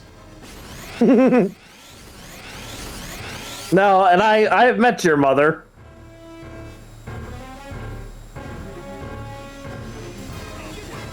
See, this is how I met your mother. But, like, one time she was fixing me coffee with some almond milk creamer, and I had to tell her, stop pouring that creamer because I can see it's solid. Ah, shit. And I'm like, how long have you had this? And she's like, I don't know, it's been in the back of the fridge. This character would end up becoming Orbot, but in this game he's called SA55. That's the funniest shit ever. But yeah, I looked at the expiration date and it was expired by like 3 months. Thanks for that little Oh, jeez. I've eaten expired spaghetti once. I had some cheese pizza without noticing that it was without noticing it was expired, and yes, it did make me sick. I love SA55. He's probably my favorite Eggman lackey. I like SA55 more than Orbot because he's like a comic foil to Eggman instead of just being, you know, a suck up to Eggman. Yeah, basically, Lawrence and Dr. Nefarious. Yes, Lawrence! Oh, goody, sir. Oh, excuse me. Oh, goody, sir. That's a little bit better. By the way, you want to know the canonical reason why Lawrence doesn't appear in Ratchet & Clank Rift Apart, even though Dr. Nefarious is very much a part of that story? And they explain this in-game. Lawrence is on paternal leave. Oh, yeah. Which means Dr. Nefarious, you know, despite being an evil, galaxy-conquering mad scientist, has good working conditions. Yeah. And good employee benefits. Also, I saw the Ratchet & Clank movie, and I will admit, I was surprised to see Dr. Nefarious' origin in that movie. Yeah, that's how it is in the games, too. He used to be organic before an encounter with Captain Quark led to him being roboticized by his own machine. Yep. Here we go!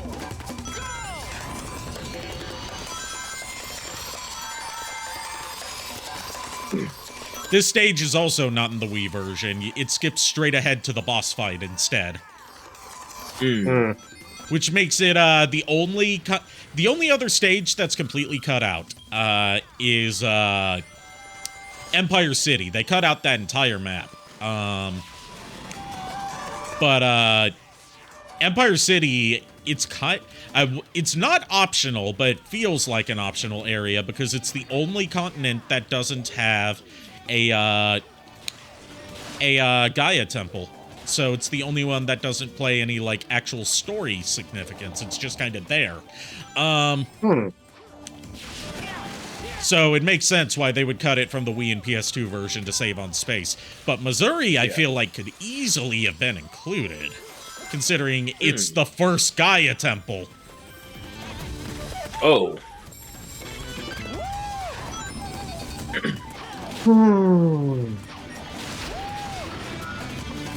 I don't know, maybe it was time constraints. That's usually the explanation for why stuff has to get cut. Yeah. Yeah, right. And especially when it comes to Sonic games. Because Sonic games are always under time constraints. Mm-hmm. Yeah. Like, with Sonic Frontiers, it was to the point where Takashi Iizuka had to put his job on the line by asking for more time, so Sonic Frontiers didn't come out as a rush, buggy piece of shit. Like, Sega is okay with happening. And as a result, Sonic Frontiers came out good, if not still rushed and buggy.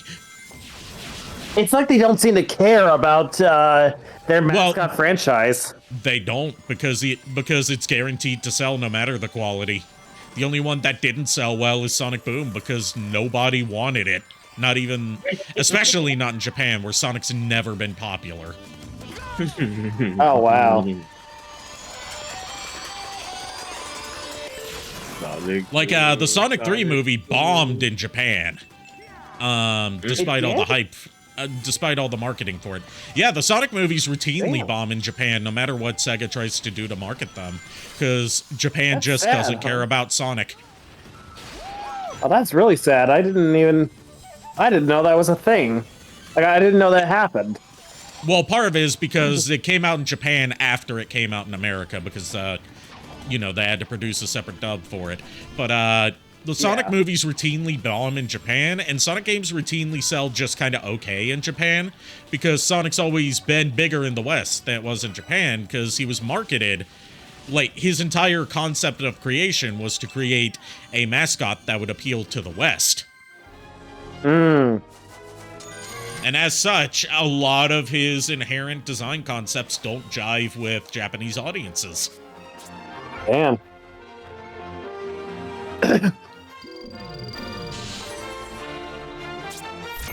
That's partly why it's such a big deal that, like, Korone is a big, Japanese proponent of the Sonic franchise, because the Japanese fandom's never really had someone to represent them, because the Japanese fandom's very small. Oh, wow.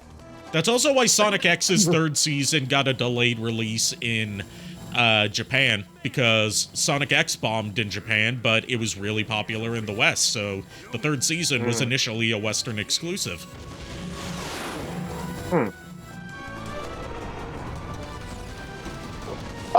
Oh, excuse me. Behold, my new power! Egg Beetle! I love Eggman's giant beetle so much. Yeah, I love his mech designs in this game. I like that the animal aesthetics actually carry into the designs, as opposed to like Sonic Adventure 1, a lot of them were named after animals, but they didn't actually look like the animals. Like, the Egg Hornet doesn't look like a hornet. It's just the Eggmobile with like some extra cannons and drills on it.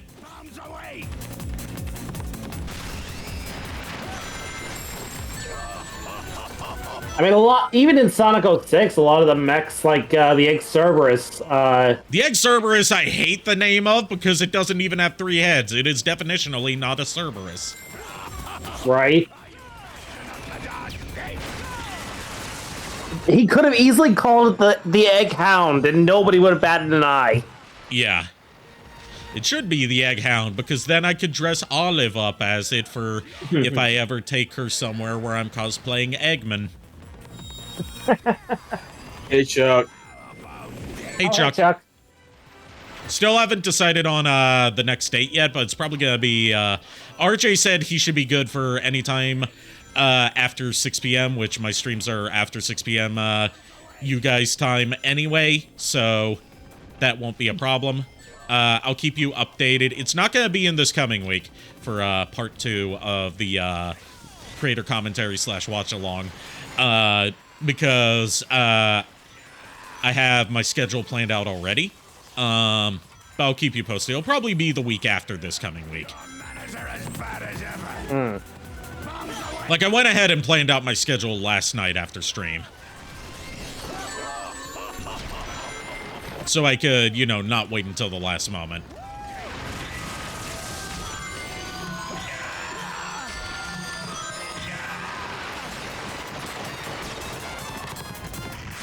You and RJ talked just now? Oh, good. Yeah, I messaged him a couple hours ago. And, you know, just so I could confirm with him when's a good time for him to... When's a good day and time for him to be on board. Like, the only reason he couldn't make it last night is because he had an unexpected birthday dinner to go to that he was not planning on until the last moment. Monday or Tuesday night would work good. So it'll be Monday or Tuesday night, not this coming week, but the week after. Again, I'll keep you posted. I'll post it in the group chat so everyone can be aware, and, you know, I'll also post it on my schedule for social media and Discord stuff. Ah, yes. But yeah, I had fun last night. I was so, like, hyped up from how exciting everything was that I couldn't get to sleep until, like, 4 in the morning. Oh, that's cute. Is that the Temple of Gaia? Also, I forgot to make my next sample of Gamer Sups before stream. Oh, well. I had good flavor last night, and good flavor was indeed good. I don't know if you were there for that, Kier. The flavor is actually just called good. What is this place? Oh, God. I can't describe what it tastes like other than it tastes like red drink, which is what it's supposed to taste like. Hey, Sonic. You mean like those little, like those red barrel drinks? Kinda. Like, you taste it and it's like, this tastes like red, and it's good. I understand why they call it good. Okay, everyone had different names for them depending on where you at, right? Like the company's Jug. Those things are amazing. Like, you taste color.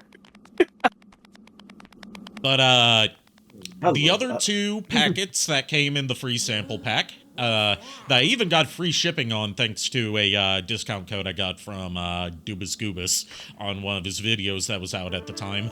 The other 2 flavors were Titty Milk and Brand Risk.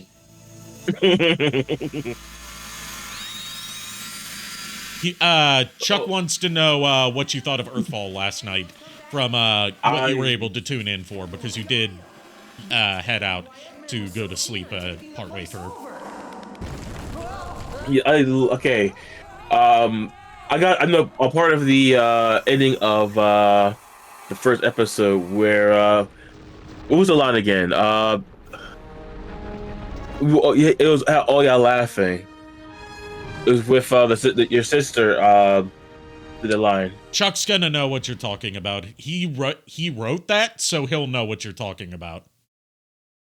Yeah, it was toward the end where it was like it's like the humans. It was like that last little bit that I was actually like crying, laughing at that part because the your sister's delivery and also the universal greeting was great. Not just her reciting the universal greeting, but doing like wacky motions with it. That's like the universal greeting only works on level 6 sentient life forms. These guys are only level 5.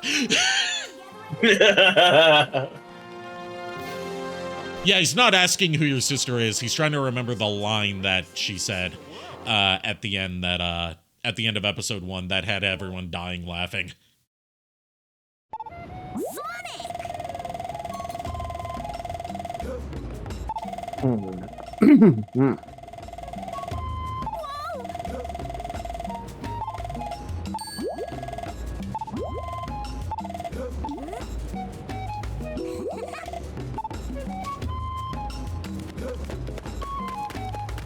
But yeah, last night was great. Also, since the planet is starting to reconnect, we've got some new NPCs. They'll start showing up worldwide. First of which being, this guy, Wentos.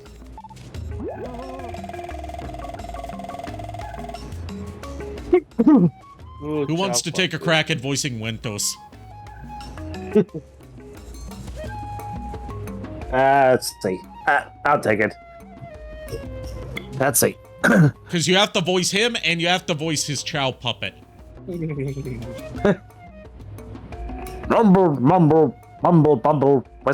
Oh wait, that's the puppet talking. So no. It's like no. It's just him mumbling and whispering, incoherently. Okay, it's like inaudibly. We finally made it, huh? What do you think of this? How do you like this town, Chow? I'm so tired of the long trip. Now let's get to see somewhere to sell.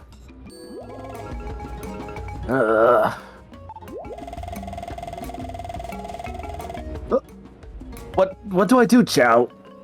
A stranger talk to me. We're together, eh? You're a salesman. Talking to him. But I can't. I'm not good at it. I'm so sorry. Where are you going? Yeah? Yeah, he's not a shady salesman. He's a nervous salesman. He's too nervous to make the sales. Yeah, I didn't realize that at first. I wasn't paying attention to the feed. Actually, I've got ideas going on in my head right now, so I'm acting on those ideas before I forget. Not gonna lie, this guy should be in another Sonic thing. Yes, a lot of these characters should, like Professor Pickle.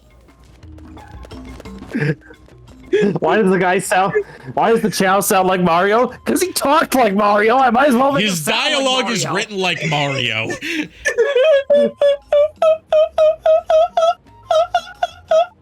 And then we've got another, well, actually 2 recurring characters here. We got Anna and we've got Brenda. Huh. Freelance reporter. Are you going to be okay over there? I'll take that as a no.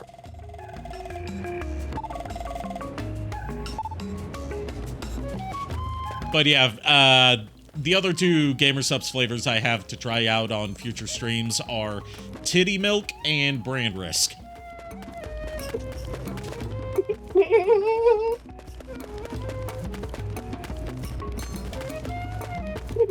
Which, I think Titty Milk's flavor should be obvious from its name, but the other one, Brand Risk, I'm guessing is peach flavor based on the artwork.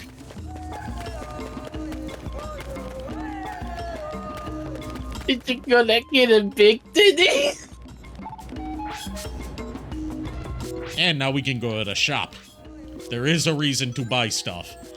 You trade them to Professor Pickle, and he gives you tips and Sun and Moon medals.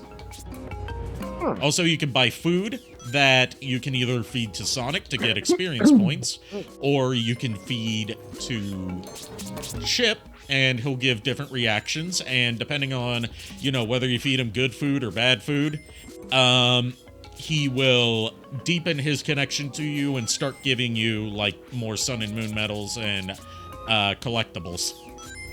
As well as going on little tangents that are kind of funny. One of the things you can give him, they call it canned horror, but it's supposed to be surstroming, which, if you've watched Ashens, you know what surstroming is. Oh, God. If you don't know what surstroming is, it is canned fermented herring that has been fermented for so long that it has a legendarily awful stench when you open it. And to prevent the stench from overwhelming you, you're supposed to open it while it's submersed in a bucket of water. Oh, jeez. It's from, I believe, Sweden or Norway. Sounds like something from Norway, to be honest with you, but I don't know. And, it's, Yeah, and if the juice that it's fermented in gets on anything, you are not getting that stench out. You have to get rid of whatever it is, even if it's like your carpet or your upholstery. There was a case of a guy opening it up on a plane, and they had to stop the plane and throw him off. I can just imagine it's like, like just throw him out the door and then just continue flying. That's basically what they had to do, except, you know, they didn't throw him out of the door while they were airborne. They had to land the plane first. That's probably Danish. No, it's not Danish. I believe it's Swedish, if I remember correctly. When Big Man Burger put fear toxin in me.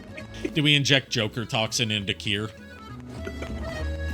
Nah, he's just like that. I'm neither gonna confirm nor deny. I keep laughing. I keep glancing over to that part. By the way, I'll show you at one point what happens if you give the canned horror to Chip.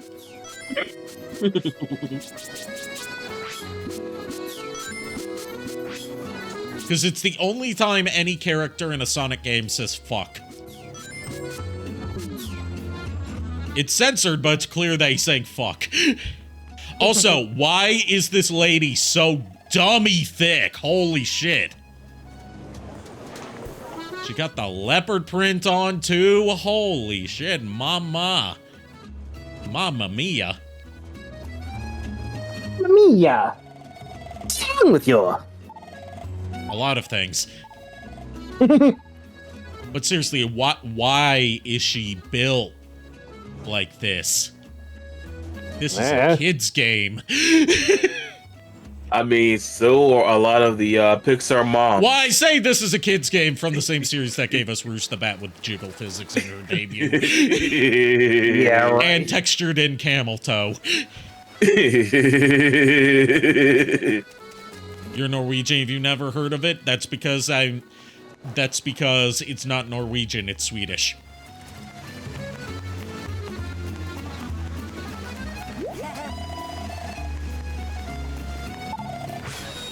Alright, we'll wait until night. By the way, the loading screen transition here is different on PS3. It just shows, like, a spinning sun and moon medal. Instead of this cool in-engine transition of Sonic turning into the werehog. Continuing the running gag of Amy running up to people thinking they're Sonic, except this time she technically got it right. Crazy if you think you can get away from Amy Rose and, who are you? I am so sorry. I just completely mistook you for someone else. That is so strange. I could have sworn it was him. Anyway, I'm really sorry. See you later. Amy. Weird. How come that girl didn't know you? This is also the only time Sonic seems bummed out about his werehog transformation. They kind of dropped that after this. These guys. The fur texture difference is kind of funny. Yeah. I mean, don't worry. Like, they put a lot of work into the werehog's fur. Inside, you're the same as ever. Which, you know, they should, to make him look more bestial. Sonic, cheer up. Chocolate. Want some chocolate?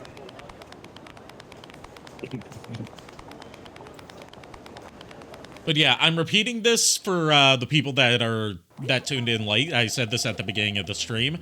I have to give massive props to Jason Griffith for his performance in this game as not just Sonic, but also as the werehog. Because one, he took some more acting lessons in between Sonic 06 and this so he could improve his craft after so many people said they didn't like his Sonic. Which, you know, props to him for genuinely trying to get better instead of just being like, you don't know what you're talking about. Like, even he thought his performance in Sonic 06 wasn't his best. That's one reason I respect him is, like, he took the criticism and turned in one of the best performances of his career. But also, he had strep throat while doing this, and he didn't know it until he started coughing up blood in the recording booth while doing the Werehog sessions. Oh. That's gotta hurt.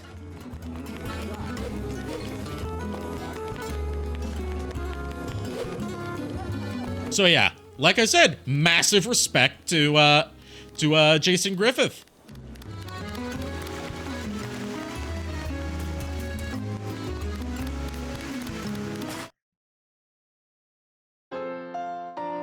Colonel, my position was given away because my thighs are dummy thick.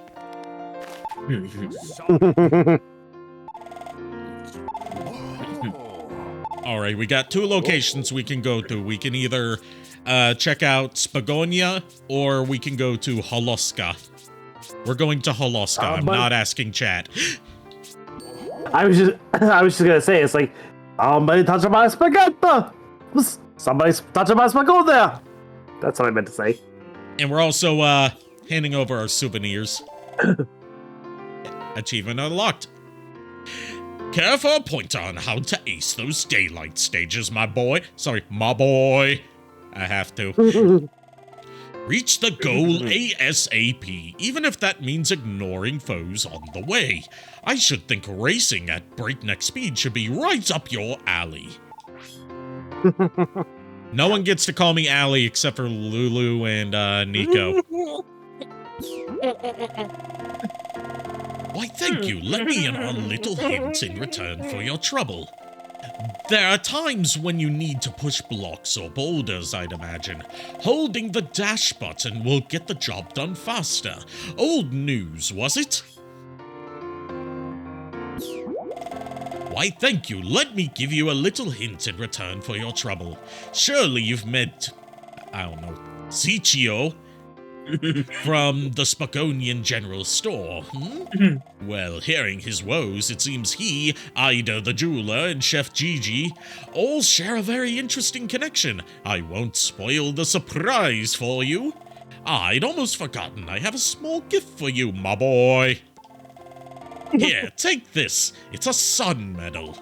Not that you should feel obligated, but I'm very much looking forward to your next souvenir.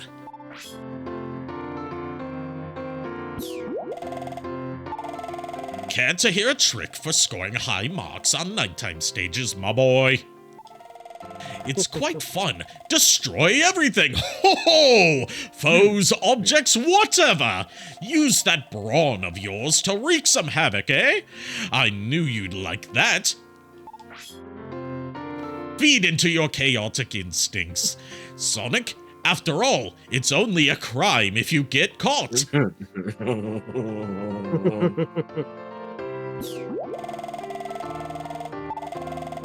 Remember the platform at Savannah Citadel by night that moved on a dial? Take a good long look at the area beside it. There should be a handy shortcut there for you. I already found that, Professor.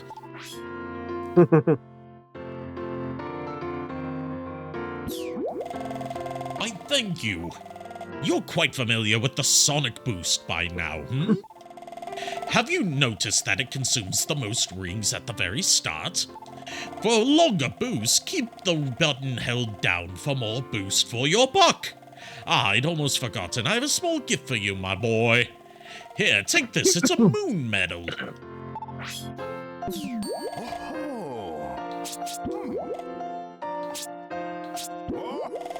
I'm sure you'll have the planets back in peace in no time at this rate. Sonic, I expect good things from you, my boy.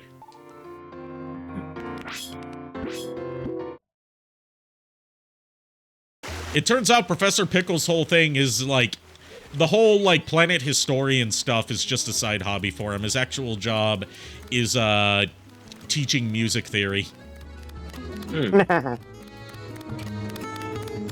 That's my headcanon, at least. Like how Dr. Zoidberg is, the medic for Planet Express, but his doctorate is in art history.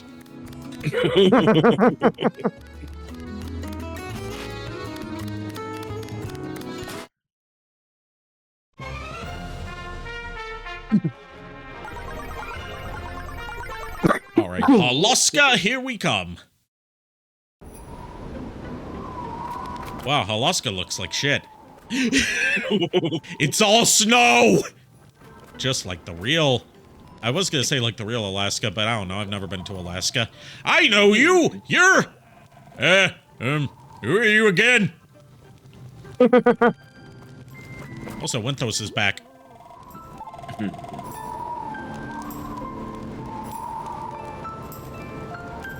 You gonna do it, JKR?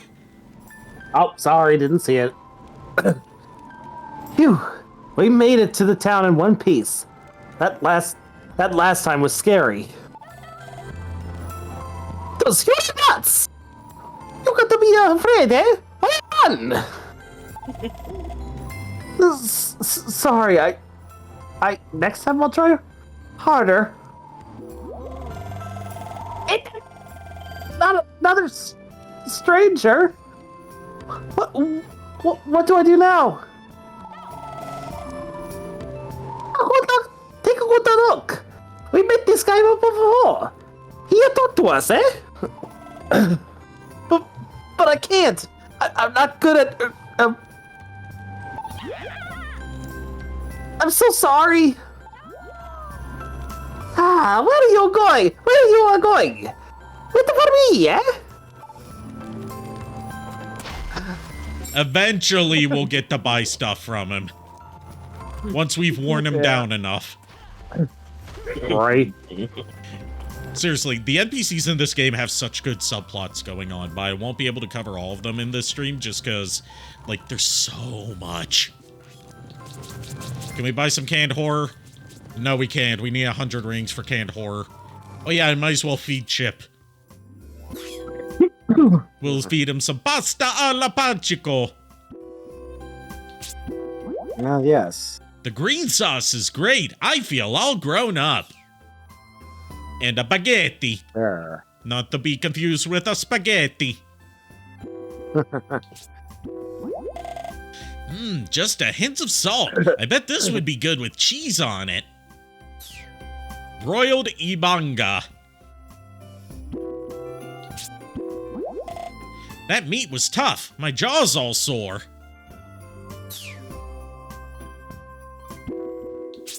For the cacao, not much flavor. How are you supposed to eat it, I wonder?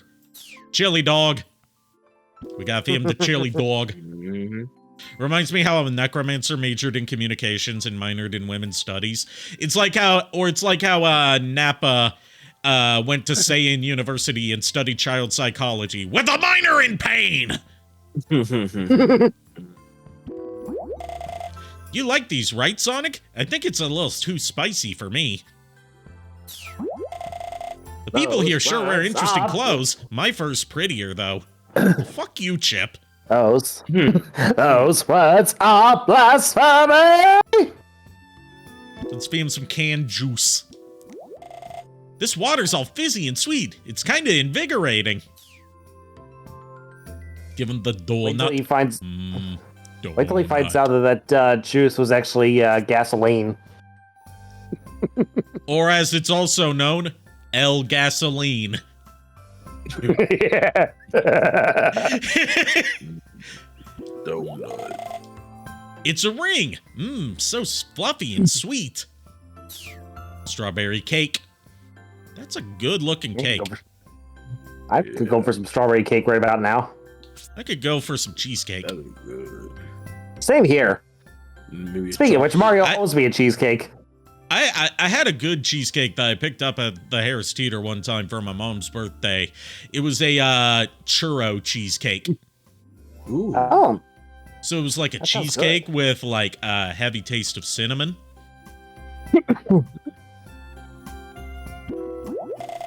The cream frosting is so good. It's all sweet and fluffy. Grapes, Knuckles' favorite food. What used to be mine? Sweet and kinda tart. My mouth is super happy right now. Don't tell me about your mouth being happy, son. Yeah. The fandom's gonna take that the wrong way. I've seen what they do with it. Damn near anything anyone says. Happy about this. Wait.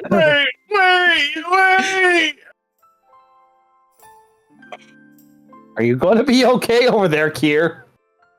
No, I not be okay, man. No. Let's give him a royalty-free vanilla Oreo. That looks more like a Ritz cracker. Yeah, it looks like a Ritz sandwich cracker. The cream inside is really good. There's a hint of lemon too. Lemon and cracker. Those are two things that do not go together. And lastly, an apple. It's yummy, but kind of hard. I wonder if it was still a little unripe. How would you know? How would you know, Chip? You don't remember shit.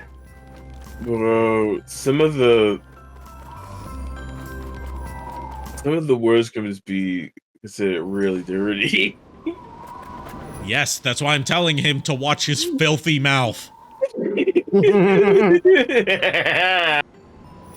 I never want to hear someone say my mouth feels super happy ever again.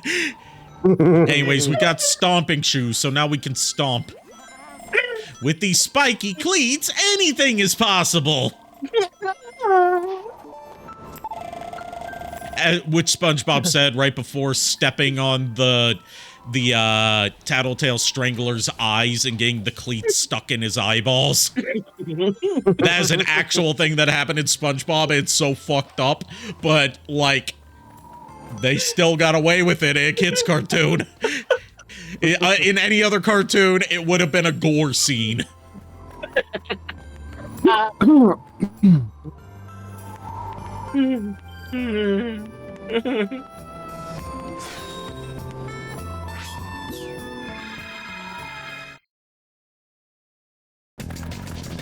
Here we go!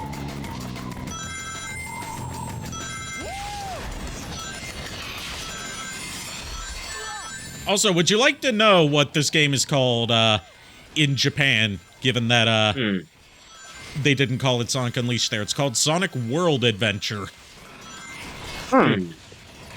Which is actually a more fitting title. Yeah, I was going to say the same thing. Also, would you like to know what the Sonic 3 movie was called in Japan? Because they can't just call anything like a simple title for movies. They couldn't just call it Sonic 3. Because they had to make it exciting. They called it Sonic X Shadow Tokyo Mission. Oh. That sounds interesting. Even though Tokyo is only the opening part of the movie. It's like how, if you want to see, like, a perfect example of how Japan gets, like, really narrow and specific with their movie titles, look up the Japanese titles of, any of the old Dragon Ball Z movies. Like, they're either very literal descriptions of, what happens in the movie, or they're just lies, even. Like, for example, you want to know what, Lord Slug is called in Japan? Like the movie, not the character. Super Saiyan Son Goku.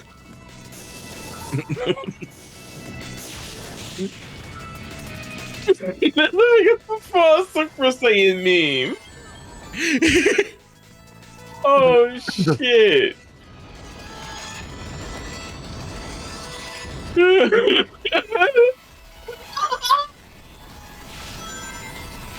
Somebody turn the gas off. Well, I mean, you're our main supplier of gas here. Yeah, but I didn't do it this time. Hey, you know what they say? The more the merrier.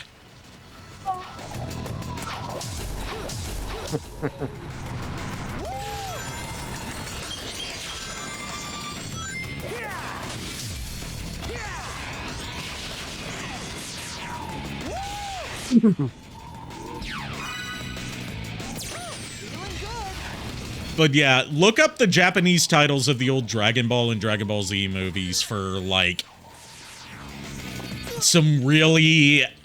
a good glimpse at how Japan titles their movies. As opposed to how, like, America titles Japanese movies. But you can also look at, like, every single isekai out there. Well, I'm not even talking, like, you know, isekai titles, which is, like... Yeah. The reason they titled them that is because a lot of them started as web novels, and they titled them that so they would get better search engine optimization. Yeah.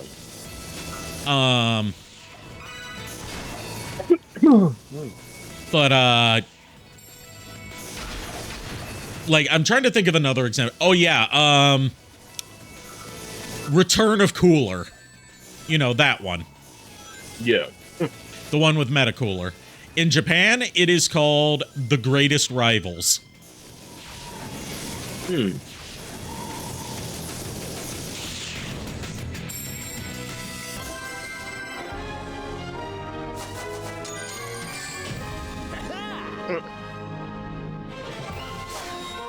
And Curse of the Blood Rubies, which admittedly is not a very good title for the first Dragon Ball movie, dub-wise, because the Blood Rubies don't really factor into the plot very much.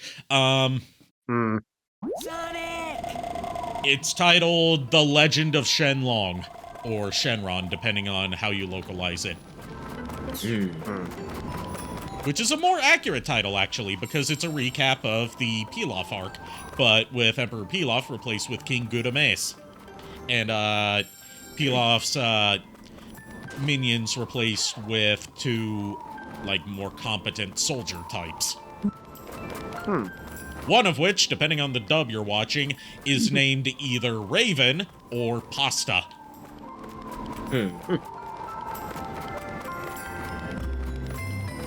Come, Raven! Also, Raven's kind of bad, though. I would. And also, weirdly, Yamcha couldn't tell that she was a woman until he accidentally copped a feel during a fight. Oops. Curse of the Blood Rubies holds a special place in my heart because it was my introduction to Dragon Ball. I didn't start with Z, and I didn't start with OG Dragon Ball. I started with the original Funimation and Ocean co-production dub of Curse of the Blood Rubies. Because it was at Blockbuster. Ow.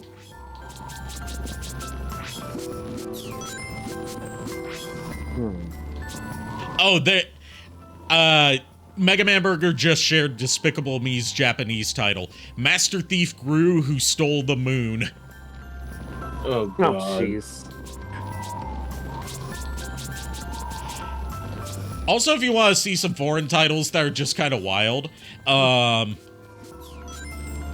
or, like, where they don't want to get, too explicit with the titles due to, like, regional censorship, it's like either the French or Dutch or something title for the second Austin Powers movie, The Spy Who Shagged Me, is called something like, The Spy Who Was Incredibly Kind to Me.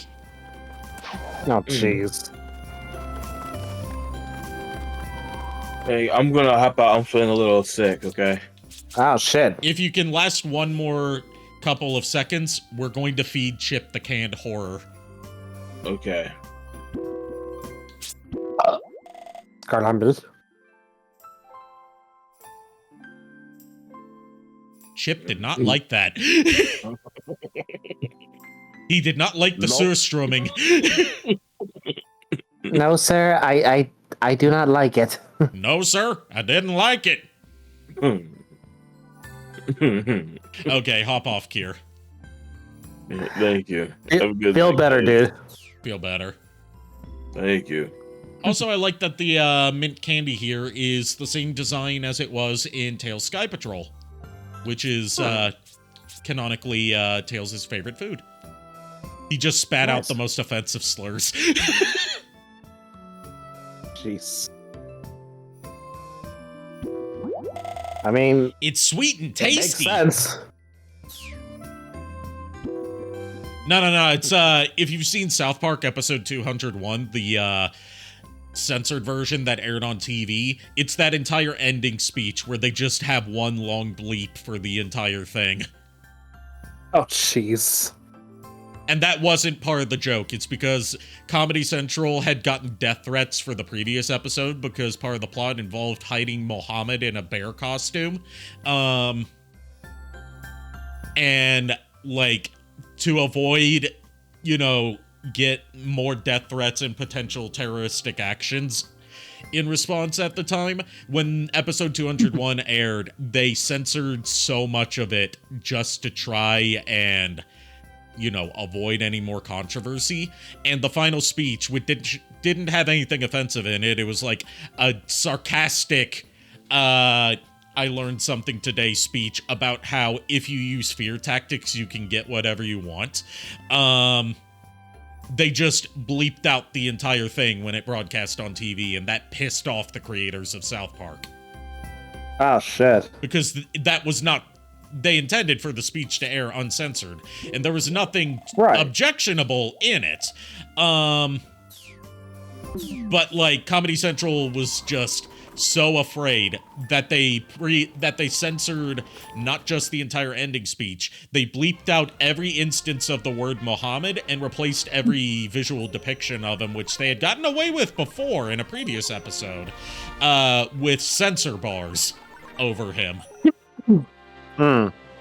Including the scene where, at the end, Tom Cruise transforms into a Mohammed hybrid. They just put a censor bar over him. Then again, South Park's known to be intentionally offensive. Yeah.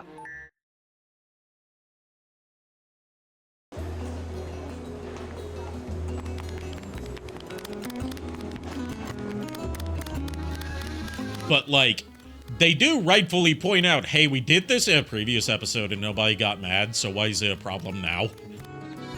Right. And in response, Comedy Central just took that previous episode and made it inaccessible anywhere.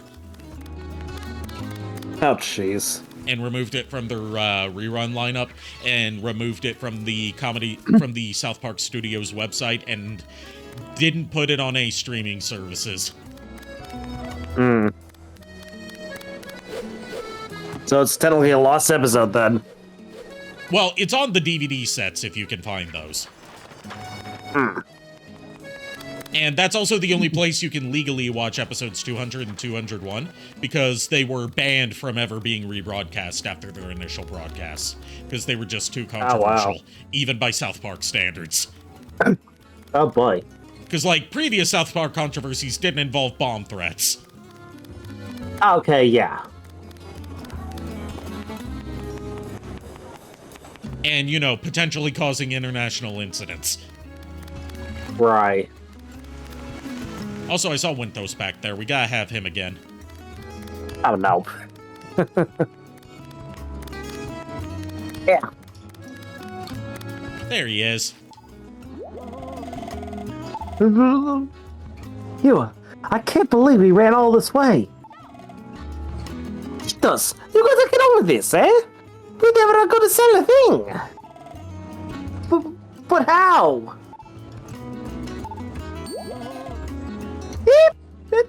You again?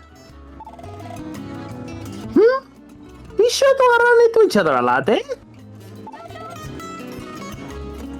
I call it a fate. No, talk to my friend, Wintos here, eh? Hello, my name is Wintos. This here is Chow. He's my friend. Oh, Wintos, you finally got the. Can't do this right. Wintos, you finally got out of your name. Bravo! Chow, I did it. That's a good for you. That's a good for today.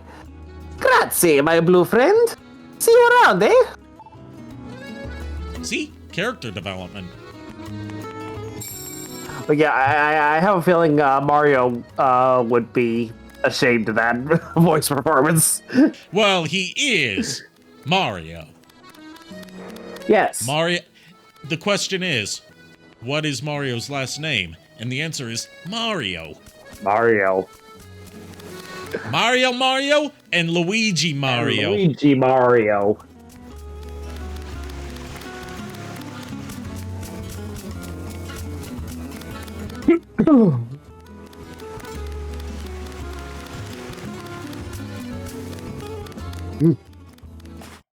One of my favorite tidbits about the production of the 1990 Super Mario Brothers movie is that they hired actual strippers for the club scene.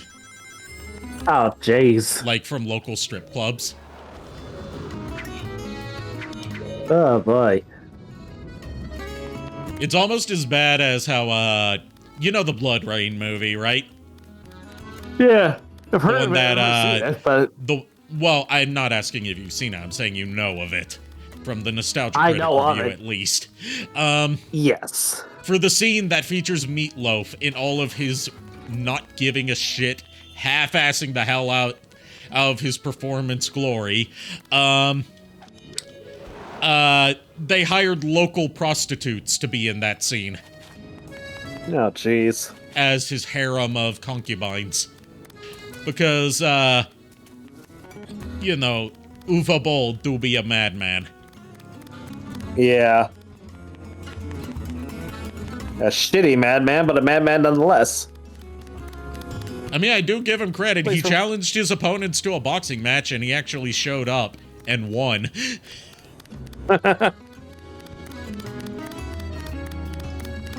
Dude is weird, from my knowledge. Yes, he is very weird, and the whole reason he's not able to make movies anymore is because he can't abuse a German tax loophole anymore to get funding.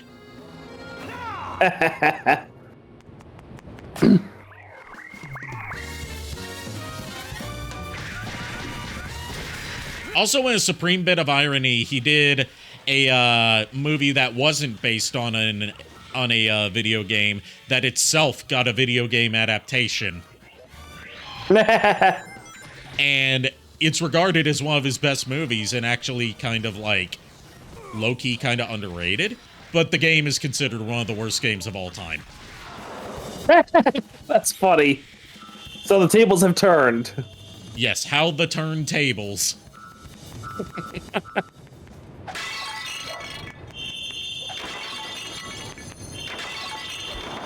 And nowadays, he runs a German food restaurant in Vancouver. That's actually, like, considered, like, a really good restaurant. Like, it's gotten rave reviews from food critics. Oh, wow. So he's a better restaurateur than he is, a movie director. Apparently. Was he like the head chef or just the owner? No, he's not the head chef. He's just the founder. But they are using his recipes. Like, of course he's not the head chef. He's a capitalist. He doesn't do work.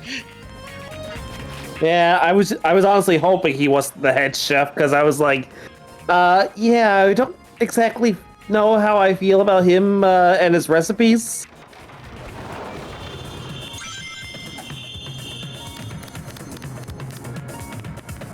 He's also apparently got a doctorate, but I don't know what it's in. A doctorate in bullshit is more like it.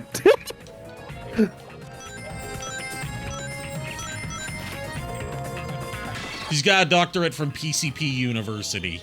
He majored in One Piece studies.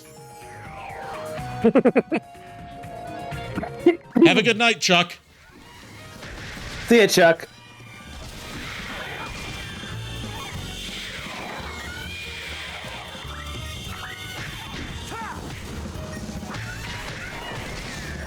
No. I know. We're saying he went to PCP University and got his doctorate there. He got his doctorate in advanced Christery.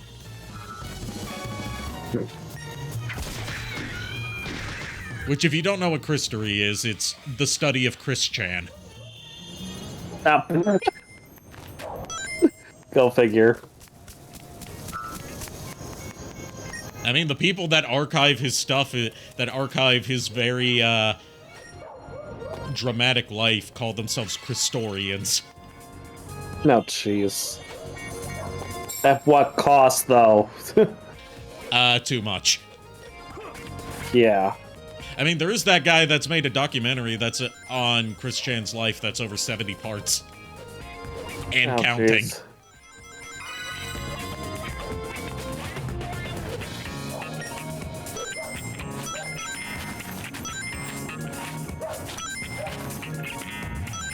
Is that dog barking in-game or... That's in-game.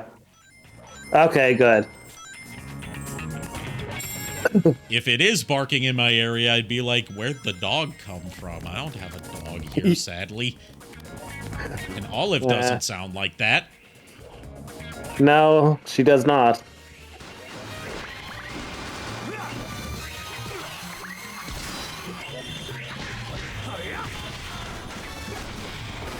You know, the famous dogs of Italy.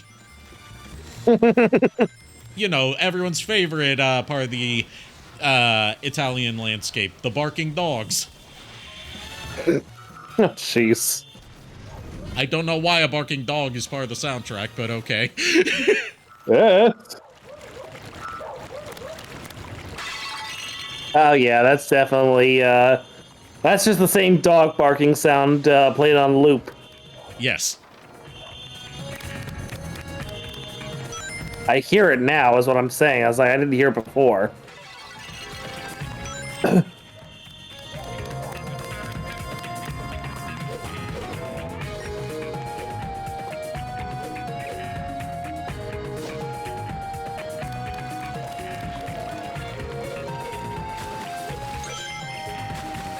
No. I know why there's dogs barking in the Italy stage.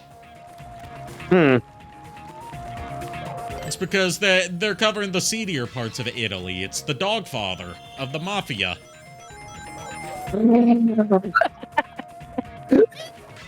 That was bad. I had to. When else am I gonna get away with that joke and have it be relevant? I mean, fair.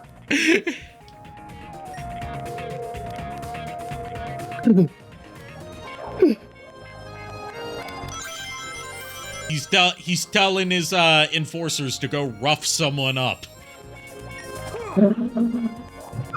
Rough someone up. Bad for you. And yet you still laughed. Because it's bad, but it's still funny. I mean, given this is the Sonic universe, it's entirely possible that exists. I mean, fair.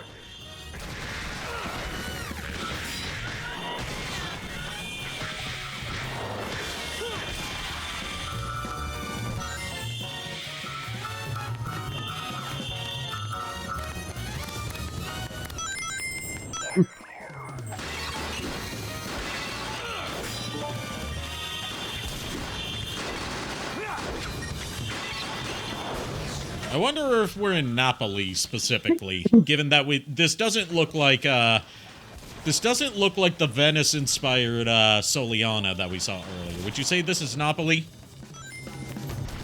I wouldn't know. I've never been to Napoli.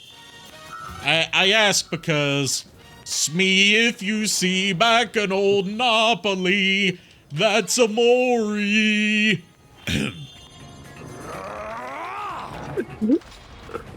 Get grounded.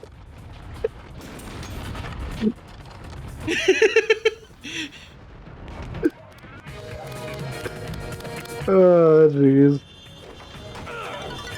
I'm full of shitty jokes tonight because I'm just out of fucks to give.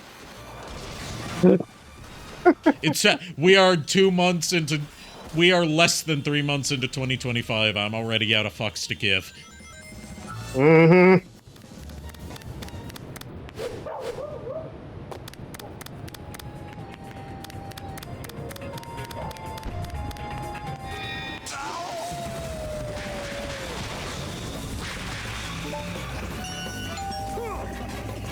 Who's Would there? Someone answer that Who's damn there? door. Who is there?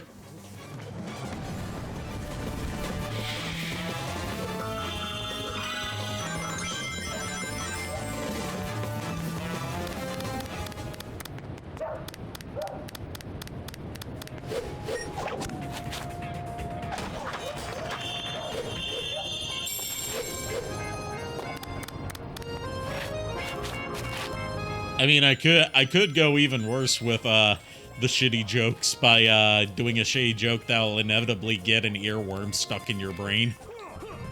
Oh no. If these dogs are out here barking, then I gotta ask, who let the dogs out? The dog's out. God damn it, I hate that song. I'm making all of this your problem for deciding to be here tonight, JKR. Oh, God.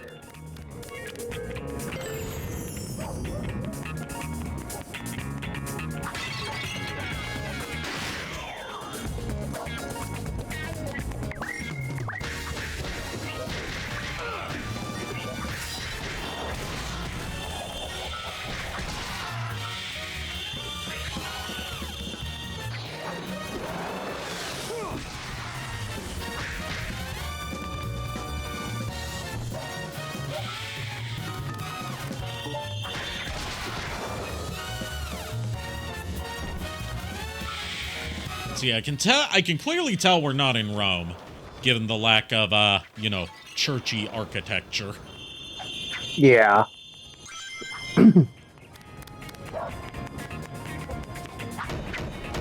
But if we were in Rome, I would have a saying for it, which, given that I'm thinking about playing through some of the Assassin's Creed games, at least up until, they started being shit,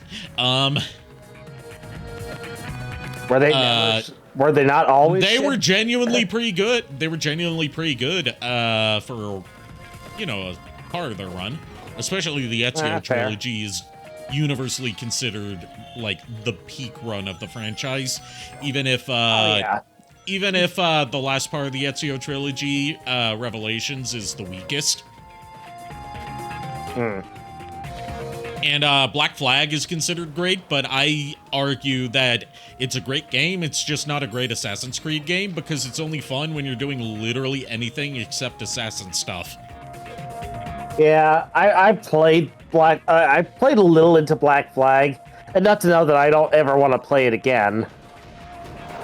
Like, it gets fun when you're just out sailing the seas, battling ships, harpooning whales, raiding royal ships for their cargo, shooting down pirate captains. Basically anything involving being a pirate rather than being an assassin. I never really got to any of that stuff. It was like I was actually it takes too long to get into the fun parts of it. It has a very slow-paced beginning because it's meant to kind of be a new entry point for the franchise now that the Desmond Miles plot is finished.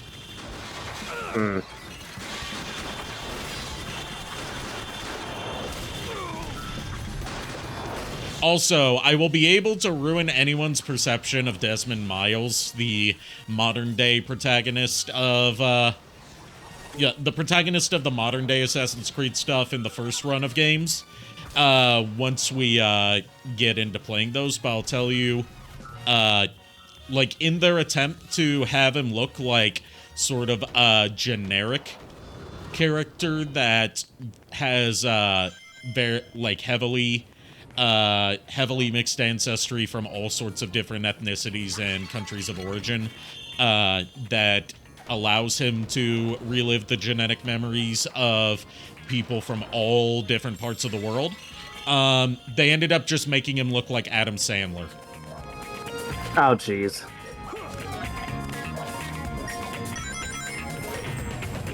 Like, he looks uncannily like Adam Sandler.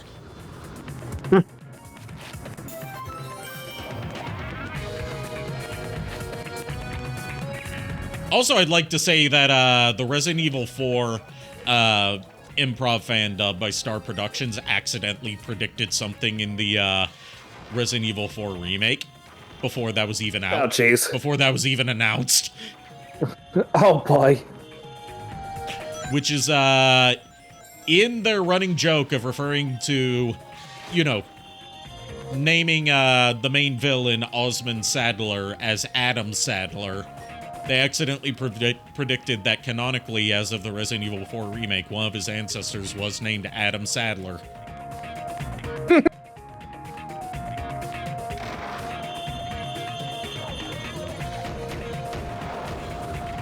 Knock, knock! Knock, knock! Who's there? The door!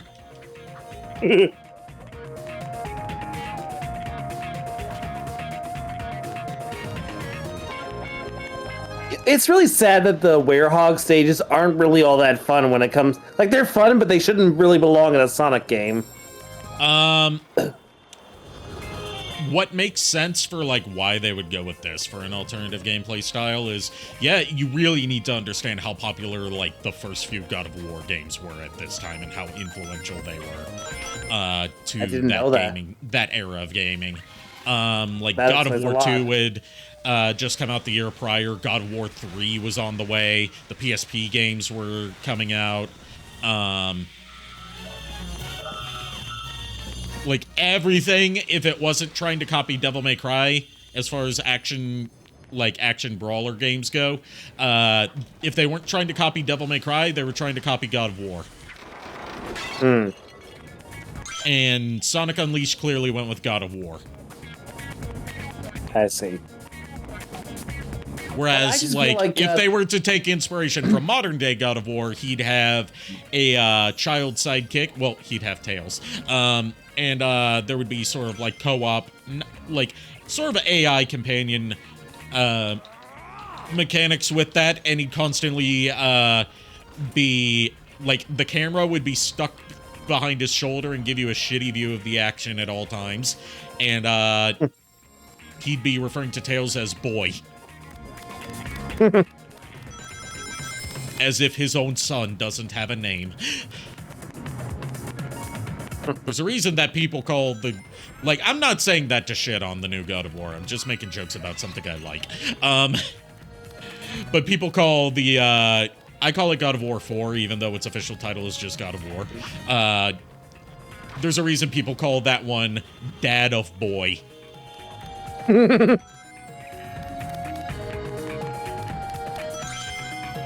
Like, my thought process is this.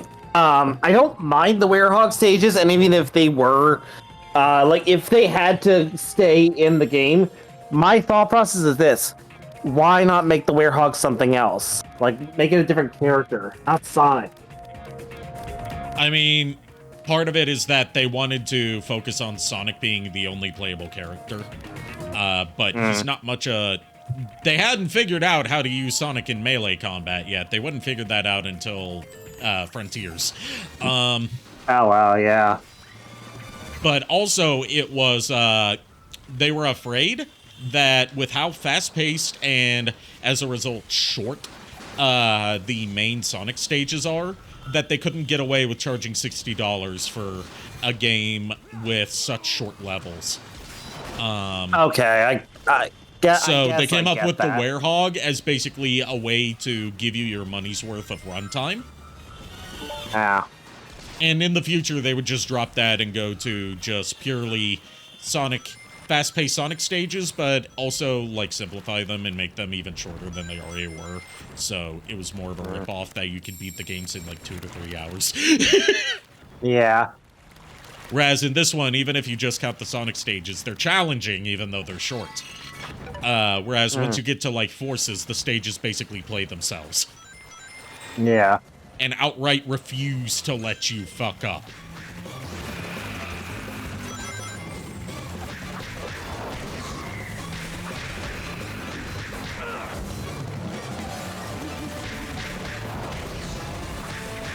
There's also, like, a common point of, like, you know, fan fixing, where, like, fans think about, like, how could I make this concept better?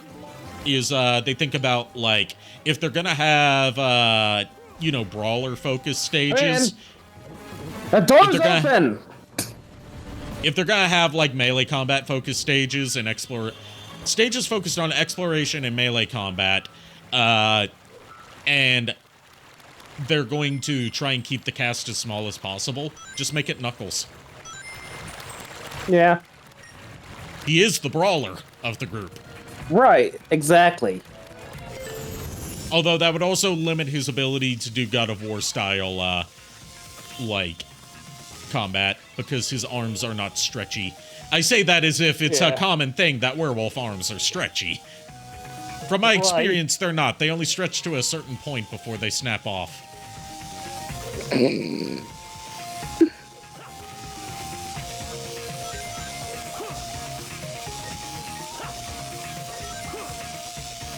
And no, I'm not giving you any context for how I know that. That's all I'm saying is, I'm not welcome in that territory anymore. It's not my fault. I didn't know he was royalty. Did you actually rip off the arm of a fucking werewolf noble? For legal reasons, I can neither confirm nor deny this.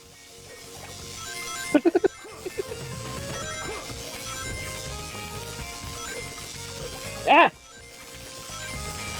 All I'm saying is, to quote Dracula once again, everything turned red for 8 minutes. I blacked out and I woke up in Geneva. Fuck, I did it again.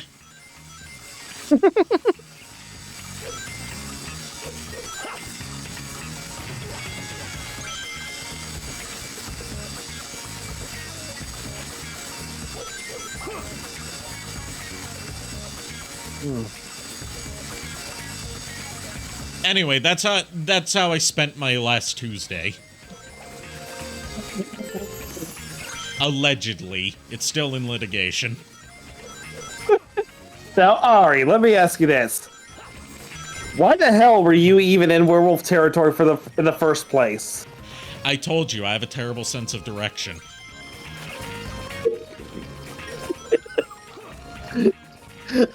Didn't you think the big sign that said "Welcome to werewolf territory" would have been your first clue? I can't read werewolf language. I can't read. I am not fluent in many languages. Last I checked, it was in plain English. No, it was in ye olde English, which is basically just Dutch. Oh, God. Like, you should have called me up. I would think I'd be able to tell. No, wait, sorry, that's Hungarian. Never mind, I take it back. Dutch and Hungarian are two different, not just different languages, different regions.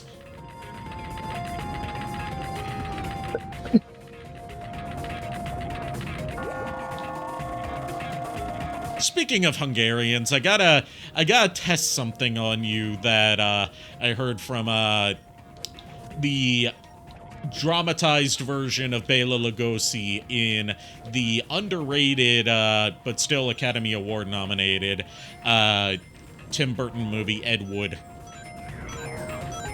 I mean, yes, you're asking me this because you're asking me this because I am the resident Hungarian here. Yes.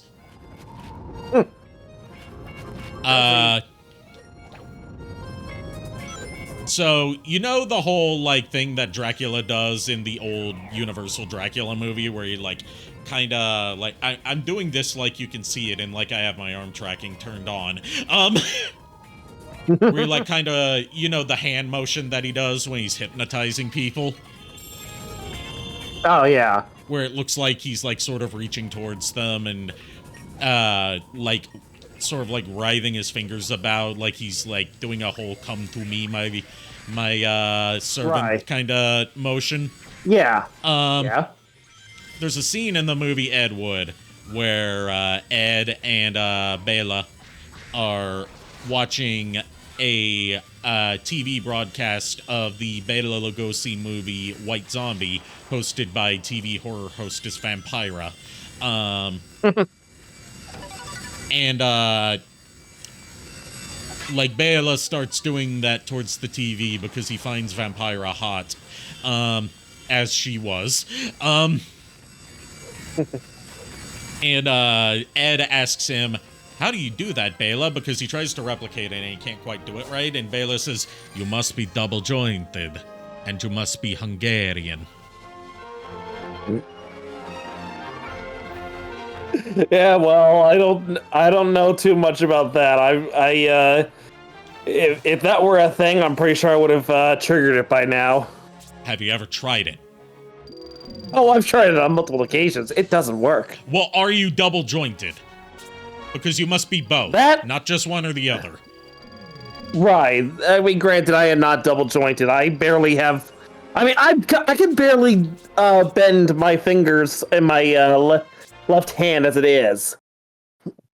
That's not a problem with being double-jointed. That's a problem with an injury. Yeah, but in general. Also, you don't have fingers.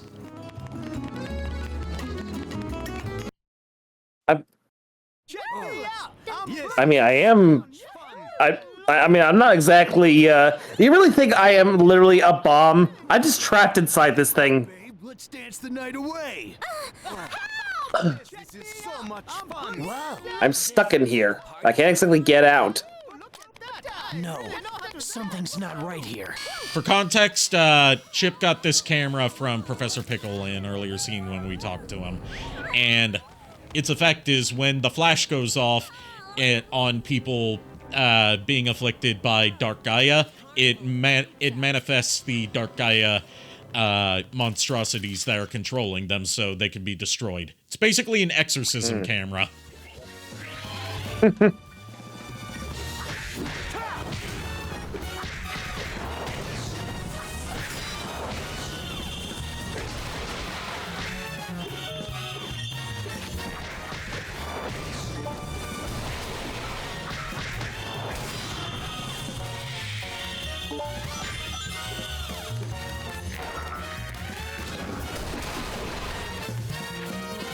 Also, would you like to hear a shitty joke that's totally not based on something that happened to me recently? Okay, I'm all ears. I tried to exorcise a demon from someone recently. And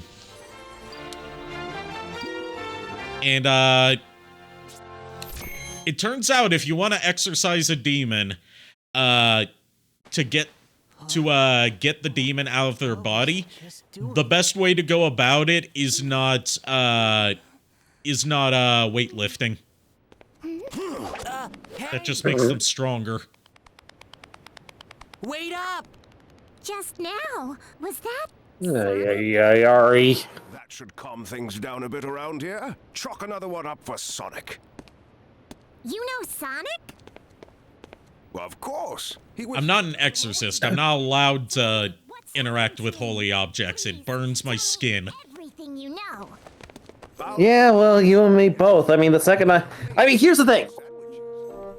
The last time I was free, a bunch of motherfuckers who decided to call themselves good wizards or whatever the fuck they wanted to say they were, they all decided just to use some sort of stupid artifact and lock me in this bomb, basically.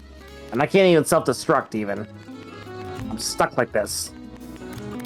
So I can't even touch the damn things, because, you know, otherwise, if I ever managed to escape from this little prison here, I would, let's just say it wouldn't be pleasant. If I got anywhere close to holy objects. You want me to try and exorcise you from the bomb? I could get the treadmill out. I could get you started on some. I could get you started on some bench presses. Yeah. About that. How the fuck am I supposed to run a treadmill when I ain't got no legs, Ari?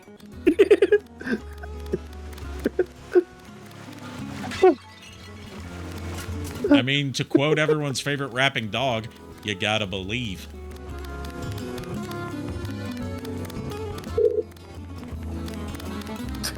I don't know. Simple, you roll. There you go, Mega Man Burger. You just roll. Yeah, but I think they pretty much roll right off the damn treadmill. Not if you roll fast enough. Basically, we're gonna teach you how to spin dash like Sonic. I appreciate it if someone were to fucking find the... Boo! Mega Man Burger, boo!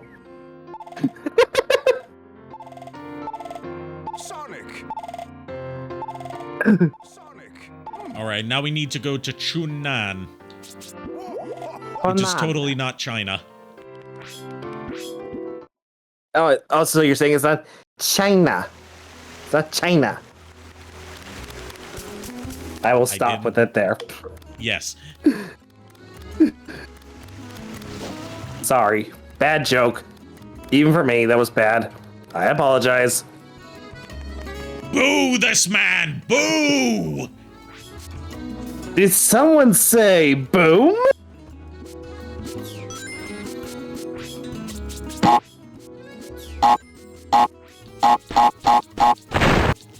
Ugh, who stepped on a duck?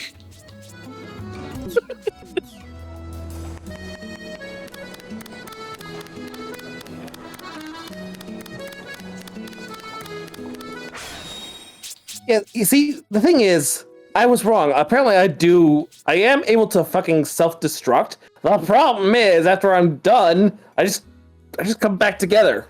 Like if I never even blew up in the first place. Yeah, pretty much, yeah.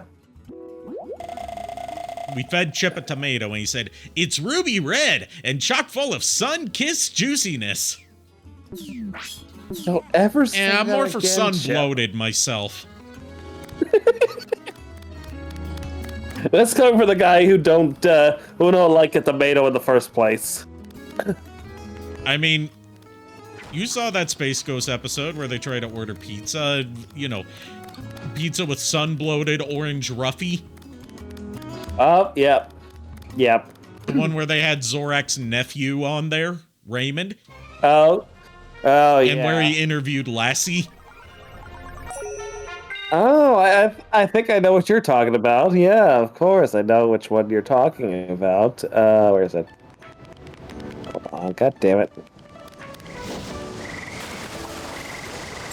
Where? Now, here is a high-pitched sound only you can hear. Yeah, that one.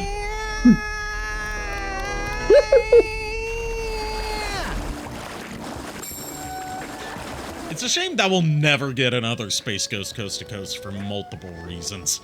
The biggest one being, like, even casting aside, Mike Lazo just doesn't want more Space Ghost Coast to Coast because he views it as, like, a stain on the network's legacy for some reason.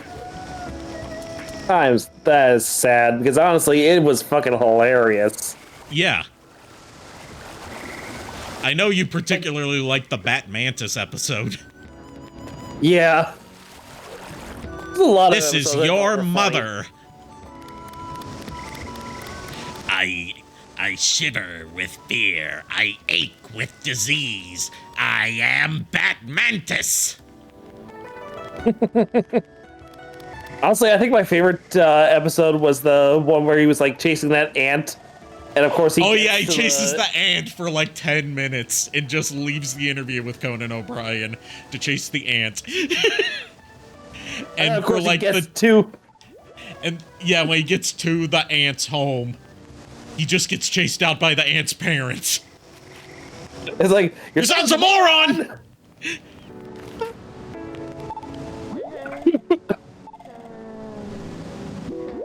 Also, the intro to that episode where, like, it's got the, you know, the trumpets. Da da da da da da da da da da da da da da da da. That was that episode. Yeah. Oh, God.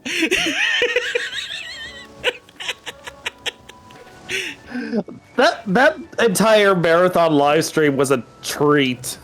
Yeah. Unfortunately, those episodes I don't think are on Adult Swim's website anymore, because they were only on there for a limited time. Oh. I'll have to double check. Yeah. Like, I know they were on there because it was Space Ghost's 30th anniversary. Yeah.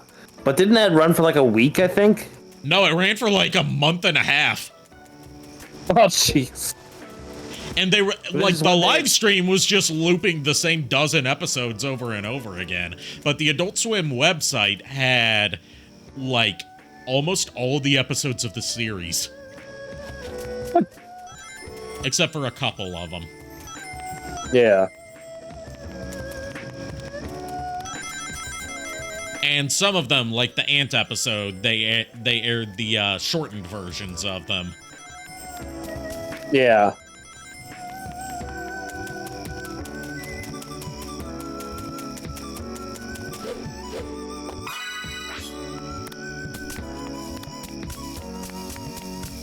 Oh, another good one was the one with the pods. Oh yeah, that one was good. The body too. snatcher pods. Yeah. Wait a second! This is decaf!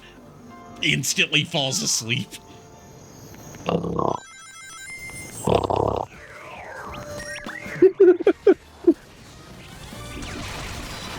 I had a moment like that once. Thankfully, it didn't involve body snatcher pods, but involved realizing that my coffee was decaf the whole time and then feeling, like, really exhausted the whole day. Yeah, I can barely handle regular strength coffee. I don't know how I would handle decaf. Like, basically, it was, once again, my mom, who, as I've said, is not the brightest knife in the crayon box. God rest her soul. She's not dead, but still.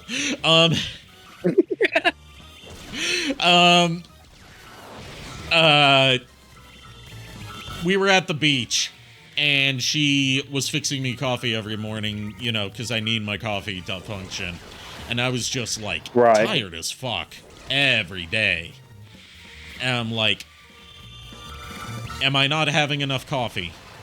And then I look at the container, and I'm like, this is decaf that you've been fixing me. What was her response? Oh, I was just using what was already here. I mean, fair, but at least she could have said so. She didn't know it was decaf. She just grabbed it because it was there. Oh, geez. So she didn't look and check whether it was decaf or not. So she just assumed. She just assumed that it was just regular strength coffee. Yes, you know what they say. When you assume, it makes an ass out of you. Not me. I didn't do anything wrong.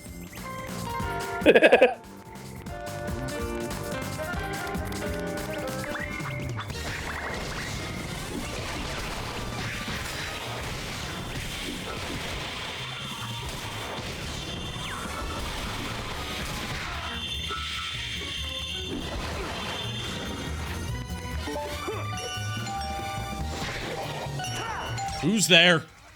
Who's there?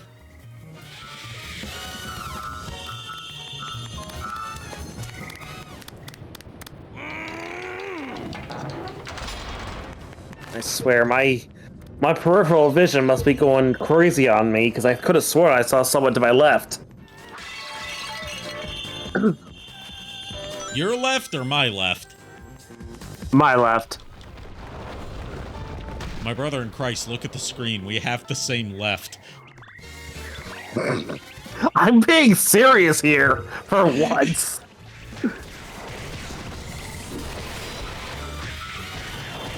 What do you think, it's house ghosts?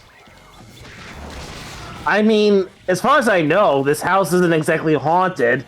Or if there is a ghost, if there are any sort of spirits here, they're long dormant, from what I gathered. The only active. Do you need to call the ghost who stares? I mean, the only active ghost here that I think that the only active spirit / ghost I would think is here would be my father. He's the only one I can think of that would still, you know, be roaming around.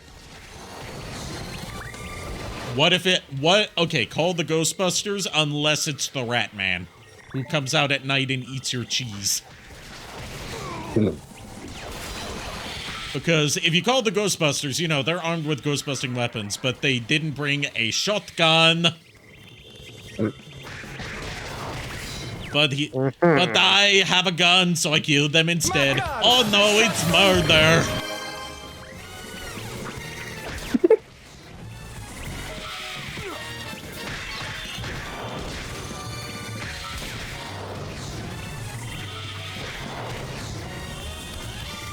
I'll bury you in Super Smash Brothers. You say that when you lose to me every time.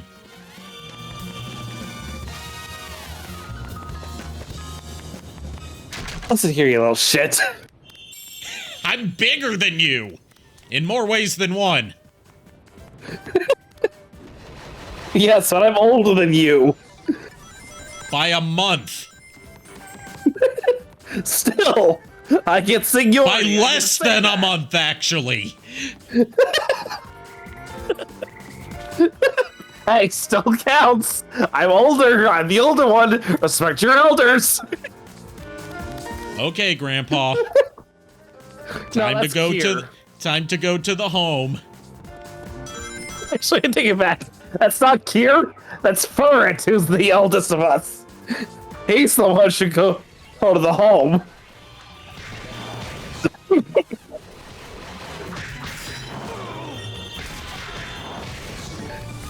Drink your prune juice, Grandpa. I hate prune juice. I hate prunes in general. Would somebody answer that goddamn door already? Oh, jeez. I'll never understand why they chose a stock doorbell sound effect for that. I just know that I can't play this game around Olive. It'll give her PTSD. Yeah. Not because of the doorbell, but because it reminds her of the war. Don't mention the war.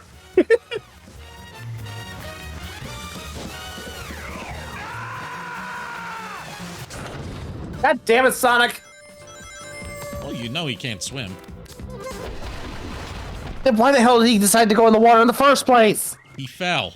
He was aiming for the box. Well, and whose fault is that? Not mine. The jumping in the Werehog stages sucks ass. I never said it was your fault. I'm just saying it's Sonic's fault.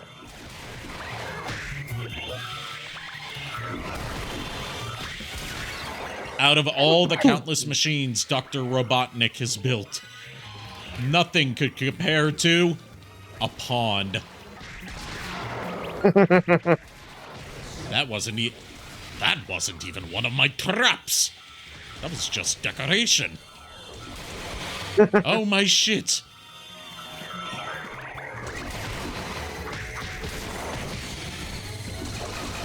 That's actually kind of anticlimactic. I wish he didn't die that way. It wasn't by my hand. Scratch grounder.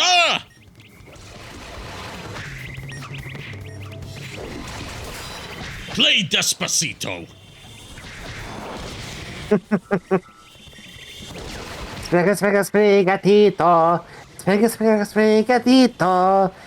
I ever get to meet Christina V, if I, you know, assuming I don't get her to sign something either Shantae or, Compa related, you know, I definitely would get both of those signed. But if I had a third thing for her to sign, it would be Sprigatito, just based off of that video, even though she doesn't officially voice Sprigatito. Right.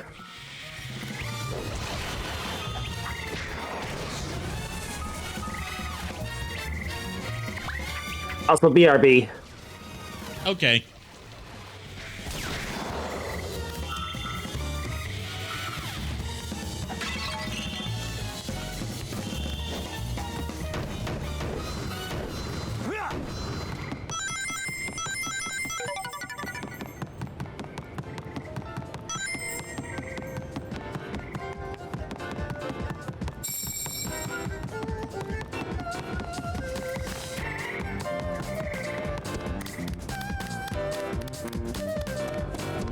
This stage and the boss fight after it will probably be the last thing we do tonight. Because it is getting kind of late for both of us in our respective time zones.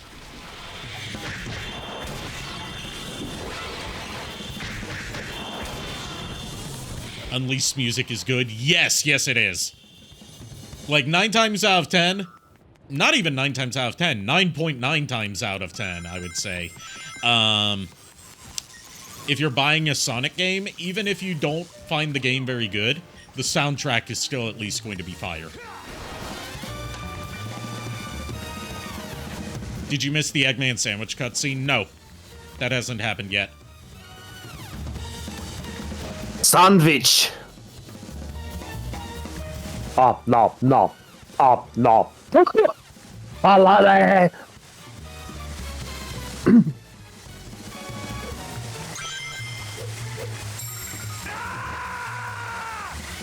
See what I mean about the jumping sucking in these sections? The collision's really weird. Yeah. Like, you can land on the edge of a platform and just slide off. It's like Crash Bandicoot Insane Trilogy. If I were to take a look at the, like, actual collision boxes for, the Werehog model, it would probably be, like, pill-shaped rather than a box. Which is how a lot of more modern games do their collision. But I hate that they do it that way. It's like, just make it a box so you have some margin of error. I don't care if it looks off, just, it plays better. Yeah.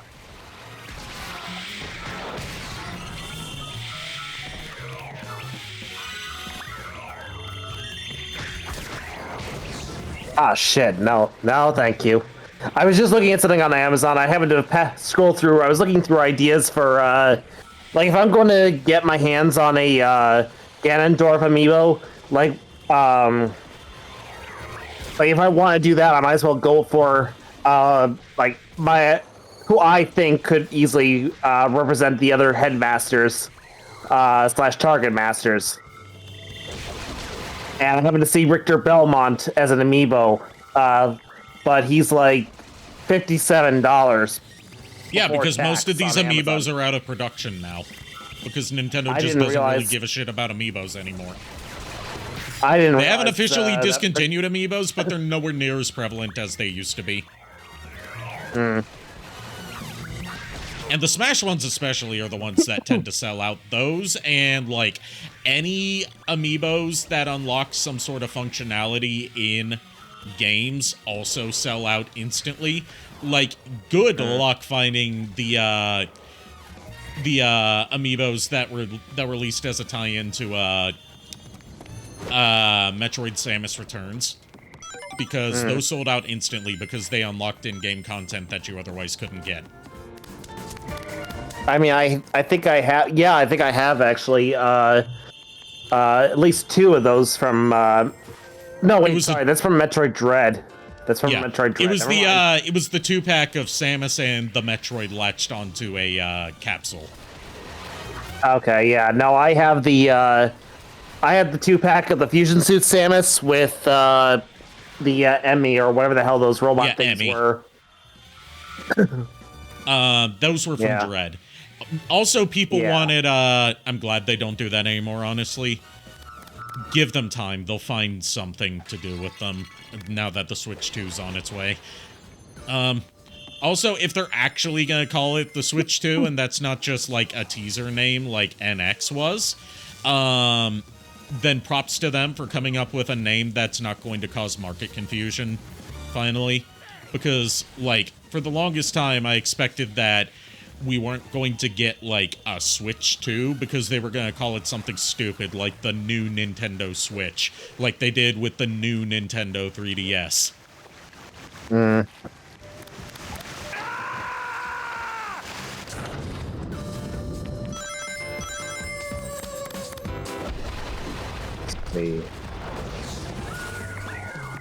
Or like how they called the Wii U, which, you know, caused market confusion because the way they revealed it only showed off the controller and the stuff the controller can do, and not like what the console looked like. So a lot of people thought it was an accessory for the Wii. And hardware-wise, it basically was. It ran on just a more souped-up processor that the Wii used. It was basically just the Wii hardware, but more powerful, so they could retain backwards compatibility with the Wii and its accessories. But in the process, they made something that is basically just two Wii's duct taped together. In terms of its hardware design, and it wasn't able to use all of its processing power, even though it technically had more processing power than the PS3 and the 360. You would never know that because a good chunk of that is dedicated to constantly streaming the same video that's outputting to the TV to the gamepad screen. The Wii U's just a clusterfuck of design.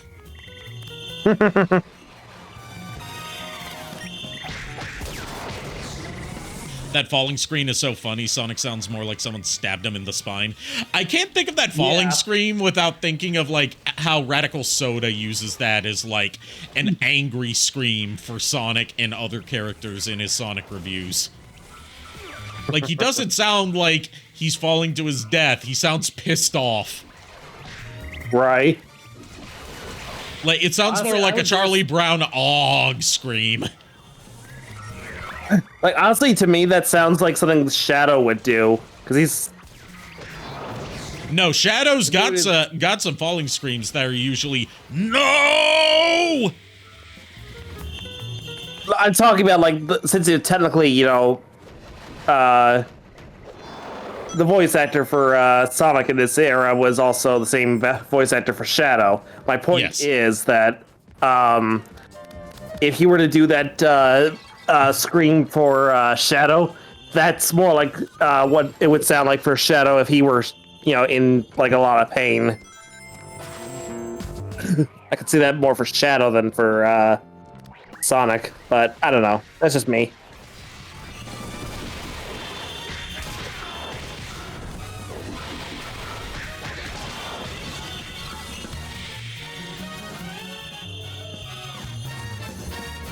Also, did you mean someone stabbed him in the spine, or did you mean someone stabbed him in the spines?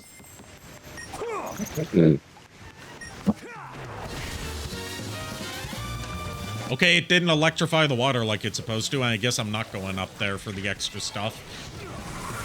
Because I'm losing too many lives and wasting too much time on this one section. Especially because the next checkpoint's like right past it. So if you die here, you're sent back to the previous checkpoint. This is just the most asshole-ish checkpoint placement in the Werehog stages. And I'm like, they knew what they were doing. Yeah. I guess the spine and not the needles. Fun fact, did you know that the whole, like, common knowledge that Sonic's prototype name, before they settled on a name for him, was Mr. Needlemouse is complete bullshit? That was just the result of someone basically Google translating, or I guess back in the day it would be Babelfish, translating a Japanese interview and mistranslating hedgehog as Needlemouse. Which is literally what the Japanese word for hedgehog translates to in English. Like, it's the problems of machine translation, but that resulted in a lie that was so widespread among the Sonic fandom that nobody bothered to fact check for decades, that even Sega themselves seemed to think that it was true. Oh, jeez. Given that the prototype name for the Sonic 4 saga, all 2 episodes of it, was Project Needlemouse. But yeah, his actual prototype name, according to Yuji Naka, you know, convicted felon Yuji Naka, was Mr. Hedgehog. Now, I know Yuji Naka lies about a lot of stuff, but he would have no reason to lie about that. Right.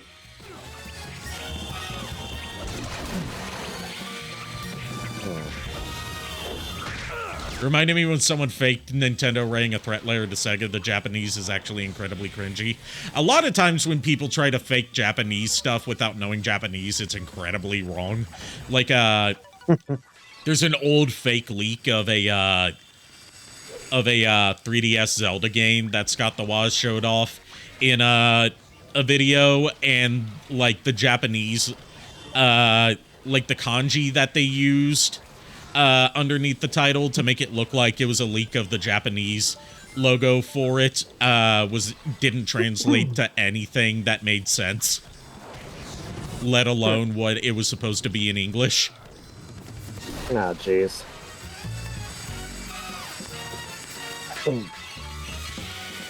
Like, back when we made a Brigimon Frontier, that was a detail that I wanted our logo artists to pay specific attention to. Was we based our logo off the Japanese logo for Digimon Frontier, because it actually says Digimon Frontier, whereas the logo for the English dub just says Digimon, because they didn't take to giving the different season subtitles until season 5, which in Japan was Savers and in America was Data Squad. Oh, yeah. So, like, the first 4 seasons of the show in America and, you know, other English-speaking territories was just called Digimon, whereas in Japan they all had their own subtitles. Even season 1 wasn't just Digimon, it was Digimon Adventure. Right, and then the sequel series, Adventures 02. Yeah, and the 3rd season was Tamers. 4th season was Frontier. Right. But when designing that logo, when I approached our artist about that, I'm keeping him nameless just because he's not really a public internet presence, and I want to respect his privacy. He was also going to be our original Koichi before he dropped out due to real life stuff going on, and we ended up casting you before the series got copyright nuked off of the internet. Yeah. It's still up on Dailymotion technically because nobody checks Dailymotion. But when designing the logo, like, there is some Japanese kana at the bottom of the logo, and I wanted to make that translates to, like, a Romaji reading of Digimon Frontier, where it's like Digimon Frontier. And I wanted to make sure that the kana matched a Brigimon Frontier, so it didn't just, you know, say the old thing on there. Yeah. So not only did he design basically an English logo, an English version of the Japanese Digimon Frontier logo, but rewritten to say Brigimon Frontier, he also reworked the kana in there so it said Aburijimon Frontier.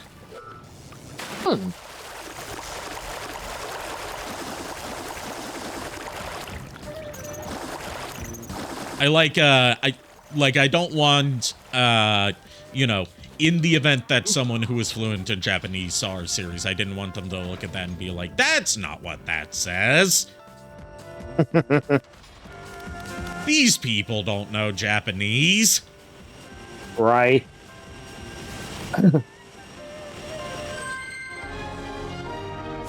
Because, like, as much as we were mocking the show in a Brigimon Frontier, I still wanted to show respect towards it, because it's my favorite season of Digimon. Right.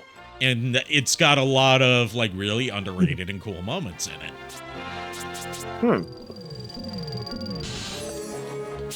Even if it does have the single worst pacing of the entire franchise up until Tri came out. I will take any opportunity to shit on Tri.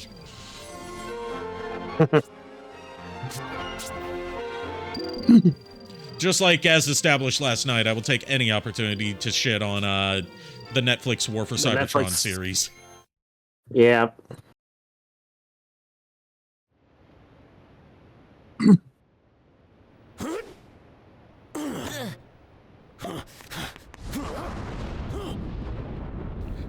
Arise, chicken. Chicken, arise. Who wanted hot wings? Not me. Not me either. I don't have the tolerance for hot wings. I can't handle spicy food. I'm too white for I can that. handle spicy food. I can handle spicy food just fine, but I don't. I know like the chicken.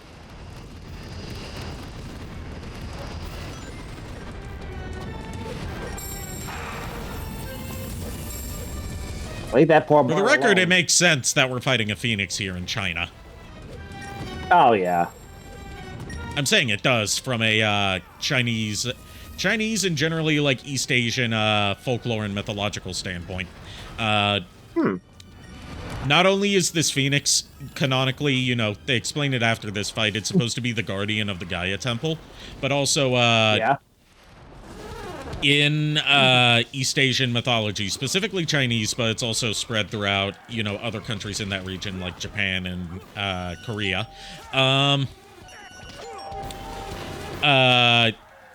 They have the 4 sacred beasts or 4 cardinal animals, depending on how you want to translate it. And the phoenix is one of them. They each represent the 4 cardinal directions of the world and rule and guard and protect those domains. They are the phoenix, the turtle, the tiger, and the dragon.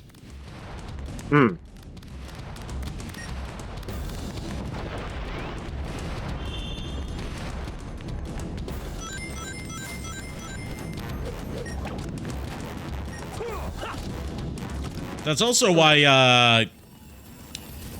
you see a lot of that kind of iconography in like anime and manga and stuff like that. Even in Digimon, they kind of did that with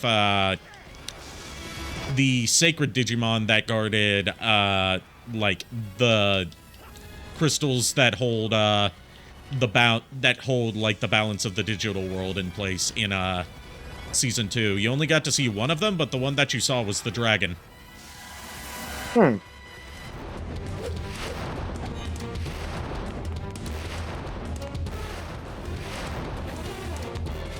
Yeah, they also represent north, south, and east and west. That's the cardinal directions that I said.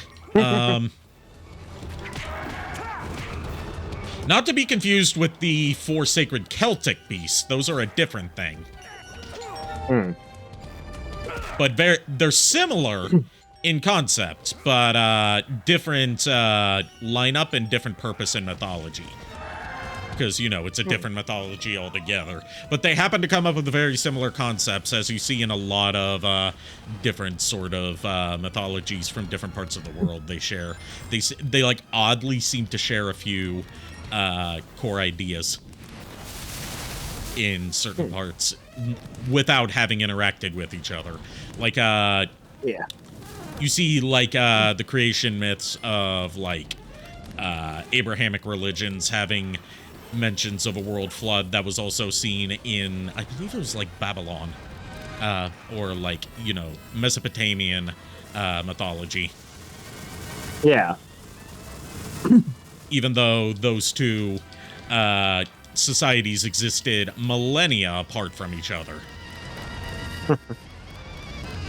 It's just very fascinating. You wouldn't guess it from me, but I have a real fascination with religious studies. To the point where when I was in college, my religious studies professor recommended that I major in it instead of theater. Like, I was just taking that class as, like, something to fill up my schedule, but I ended up getting really invested in it. Oh, wow.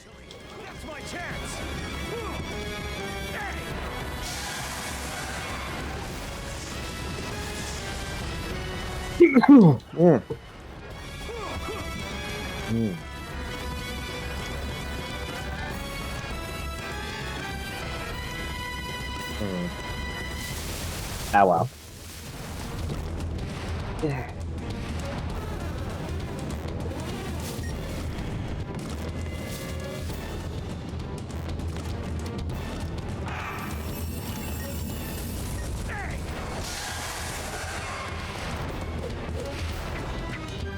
So I was actually doing voice comparisons between Sean Schemmel and Ben Diskin's portrayals of Black Doom. Part of it, that's kind of a hard one to do because they have totally different vocal filters applied to them. Yeah. But honestly, I think I like the Sean Schemmel version a little bit better for my ideal of Unicron. Because originally I thought, like, I was debating between Sean Schemmel it sounds and Ben Diskin, but I'm like... I could see that. I see what you mean entirely down to the vocal filter applied to it. It sounds more eldritch rather than more demonic. Yeah. Too eldritch for you. Would you like to wear my disembodied clay mouth, Gromit? You all right? Yes, thank you. Hi, Mike Pollock, voicing someone that's not Eggman for once. Right. Or not Professor Gerald either. Not a Robotnik. Yes. Ooh, ouch. But you made me laugh.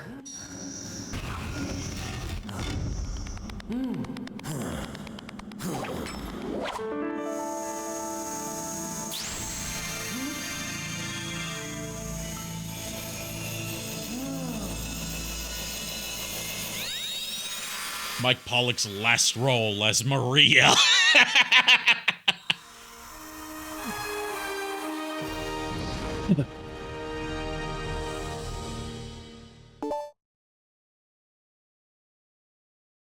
Achievement unlocked. Looking better. Aw, thank you. Wasn't expecting a compliment, but thank you.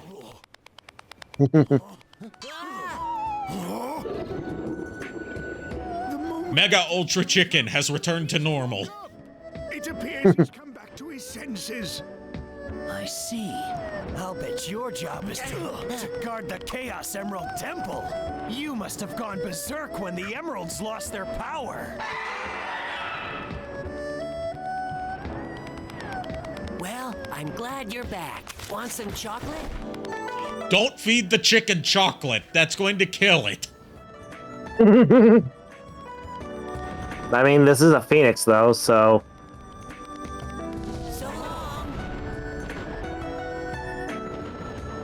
Well, you saw what happened to the immortal... Well, actually, no, you didn't see what happened because you haven't watched Dragon Ball.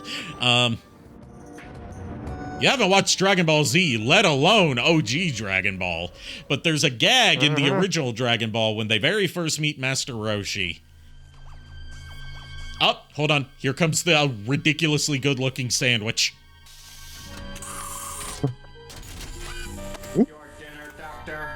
Why is that sandwich such high fidelity? It looks better than so many other things in this game.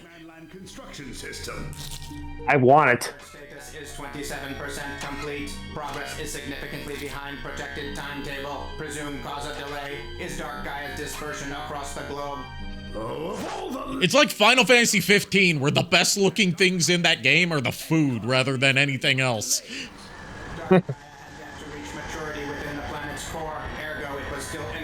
Like they put more graphical polish into the cup noodles than into the character models. He ate that all in seconds. Yeah, he was hungry. Ergo, this is the repercussion of your hasty actions. What was that? I also love Orbot's voice in this scene. In this more, yeah, I'm calling him Orbot. I love SA55's portrayal better than Orbot because he's not just, you know, a suck up. He has an actual personality. He's a sassy bitch. basically. Yes, SA55 is a reflection on the fact that he's sassy. Quiet, you junkie. That was Oh, god damn it. I just realized what that meant. Yeah. I didn't realize SA55 was it's sass. Just a fucking it's fucking sass. I didn't realize it. The remaining temples of Gaia. Eggman forces have currently secured all locations. Defensive preparations are nearly complete. That'll take care of Sonic for now, which leaves the problem of Dark Gaia. It'd be difficult to collect every piece scattered all across the world. Searching conventional wisdom banks for topical advice. The journey of 1,000 miles begins with a single step. Slow and steady wins the race. Nobody likes a whiner. Isn't there a more efficient way? Some way to, well, I don't know, gather them all up at once. Wait, that's it, of course!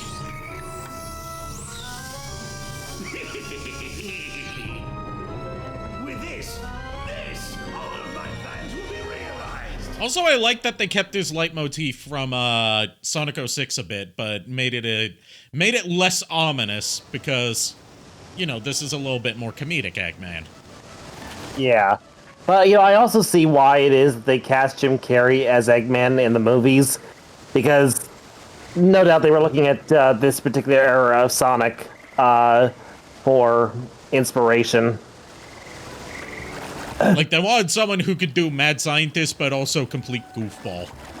Which, yeah, that's Jim Carrey. Yep. I mean, he played a mad scientist and a goofball before in one movie. At least the one that I know of.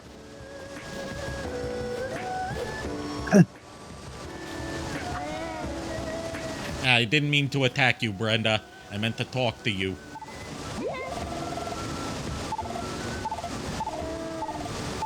Yep. Alright, time for a pop quiz. I didn't do well on my last quiz. I don't need another. The Chunnan Temple Guardian is a massive flaming bird. Who's behind the plant getting broken like this? The Milkman.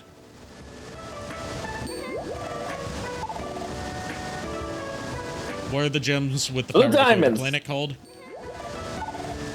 Name of the big scary thing that emerged from the planet's core? Dark Gaia. Sonic the Hedgehog. What's the name of the guardian of the deep...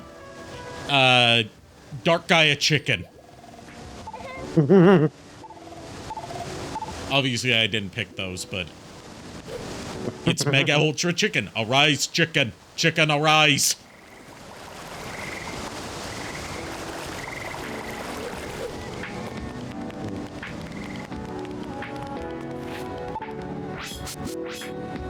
Anyway, let's get some stuff at Wang's.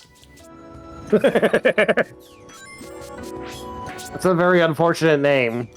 Laugh has a name, it's cultural. I mean, he's Wang. Anyways, let's get some of Wang's box. Box lunch, sorry. Oh god, I hate. It's sad that I hate how it's like in China that's a decent name, sure it is, but because blame it on the Americans. 9 times out of 10, you just blame it on the Americans. Yeah. If anything is made to sound dirty, it's America's fault. Yep. This is America. We fuck shit up. Yeah, despite being, like, heavily Puritan in a lot of our culture, we also find everything dirty and like to make everything sound dirty.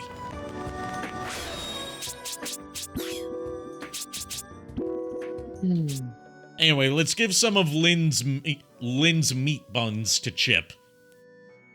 Those are some very plump and firm buns.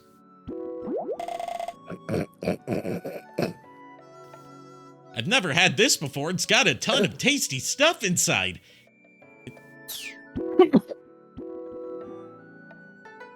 Oh, I fed the box lunch to Sonic. Anyway, let's give a peach to Chip. And as they said in Fine Game Bitches, peaches remind you of booty. I mean, I don't know why you would want to feed the princess to Chip. He said that in the episode. In Fine Game Bitches, he said that in the episode about Princess Peach. Oh, jeez. It's so sweet. The huge pit makes it hard to eat, though. Okay, so Chip confirmed into eating ass. Gotcha. I cannot take peaches. I don't like with how fucking huge those damn pits are. It's not for me. Sounds like a skill issue that I also share. I don't like peaches. I don't like the taste of them. Yeah, something about the texture of them bothers me. Yeah, the texture of a lot of fruit bothers me as someone with autism. I'm very, like, prone to certain sensory, to, like, being set off by certain sensory things, and a lot of food textures do that for me. Yeah.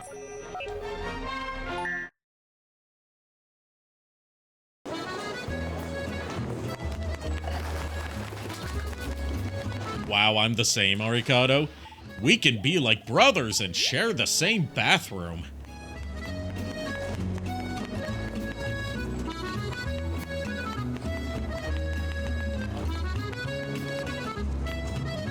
What, no witty response? Oh, me or Mega Man Burger? Yes.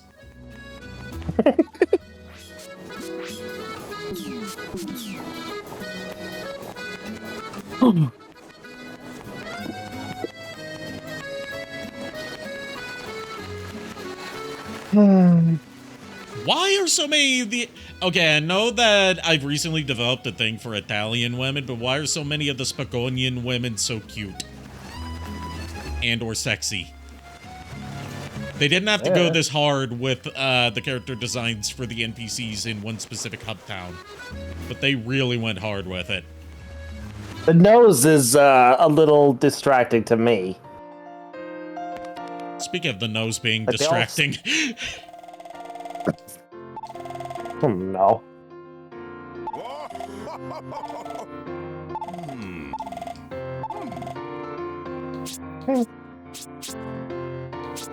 Let's hand over some souvenirs. If I had a nickel for every breakable door in Spagonia by night, but only at night. They're only breakable at night. During the day, they are invulnerable. I'd have 2 nickels, which isn't a lot, but it's weird that it happened twice. If I had a nickel for every breakable door in Spagonia by night, I'd be broke because there are none. You broke them already. Well, perhaps a dime. Point being, you may have missed a few on your way. Collecting what's behind those doors is an even quicker path to wealth. I'd almost forgotten blah blah blah sun medal. Pay close attention just as you arrive at the falls, my boy. You just may find a most unexpected reward. Never a dull moment, I tried going there. I drowned multiple times.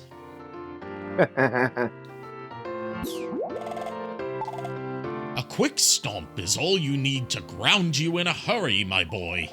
Mastering that little tip may even grant you access to a few new spots. In any case, it's a help in reaching the goal in record time. Use it well. Oh boy. After knocking an enemy up into the air, you can proceed to pummel it with an aerial combo, my boy. No interruptions from the other monsters that way. I certainly wouldn't want to be the recipient of that sort of punishment. Not without proper pay at first. Not without consent from the other party, of course. Don't come into my study at night when there's a sock on the door, Sonic. It's basic courtesy.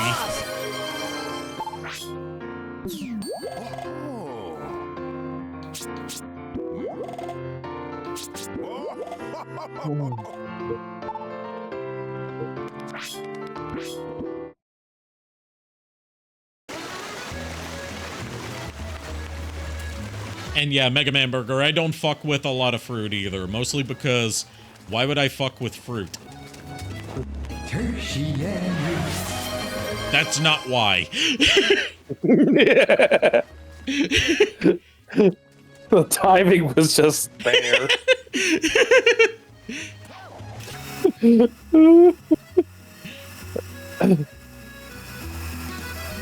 I mean, you know what they say about people who fuck with fruit. They always come in pairs.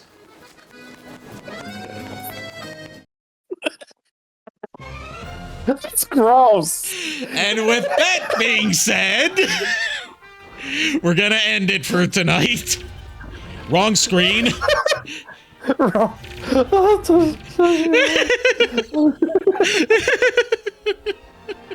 Damn it, Ari. Oh, God. If I had hands, I'd strangle you. Don't threaten me with a good time. Hey, if you're into it, I ain't gonna touch that then. Good. You shouldn't touch people without their. You shouldn't touch me without my consent. I flinch at that, especially if it's touching my hair.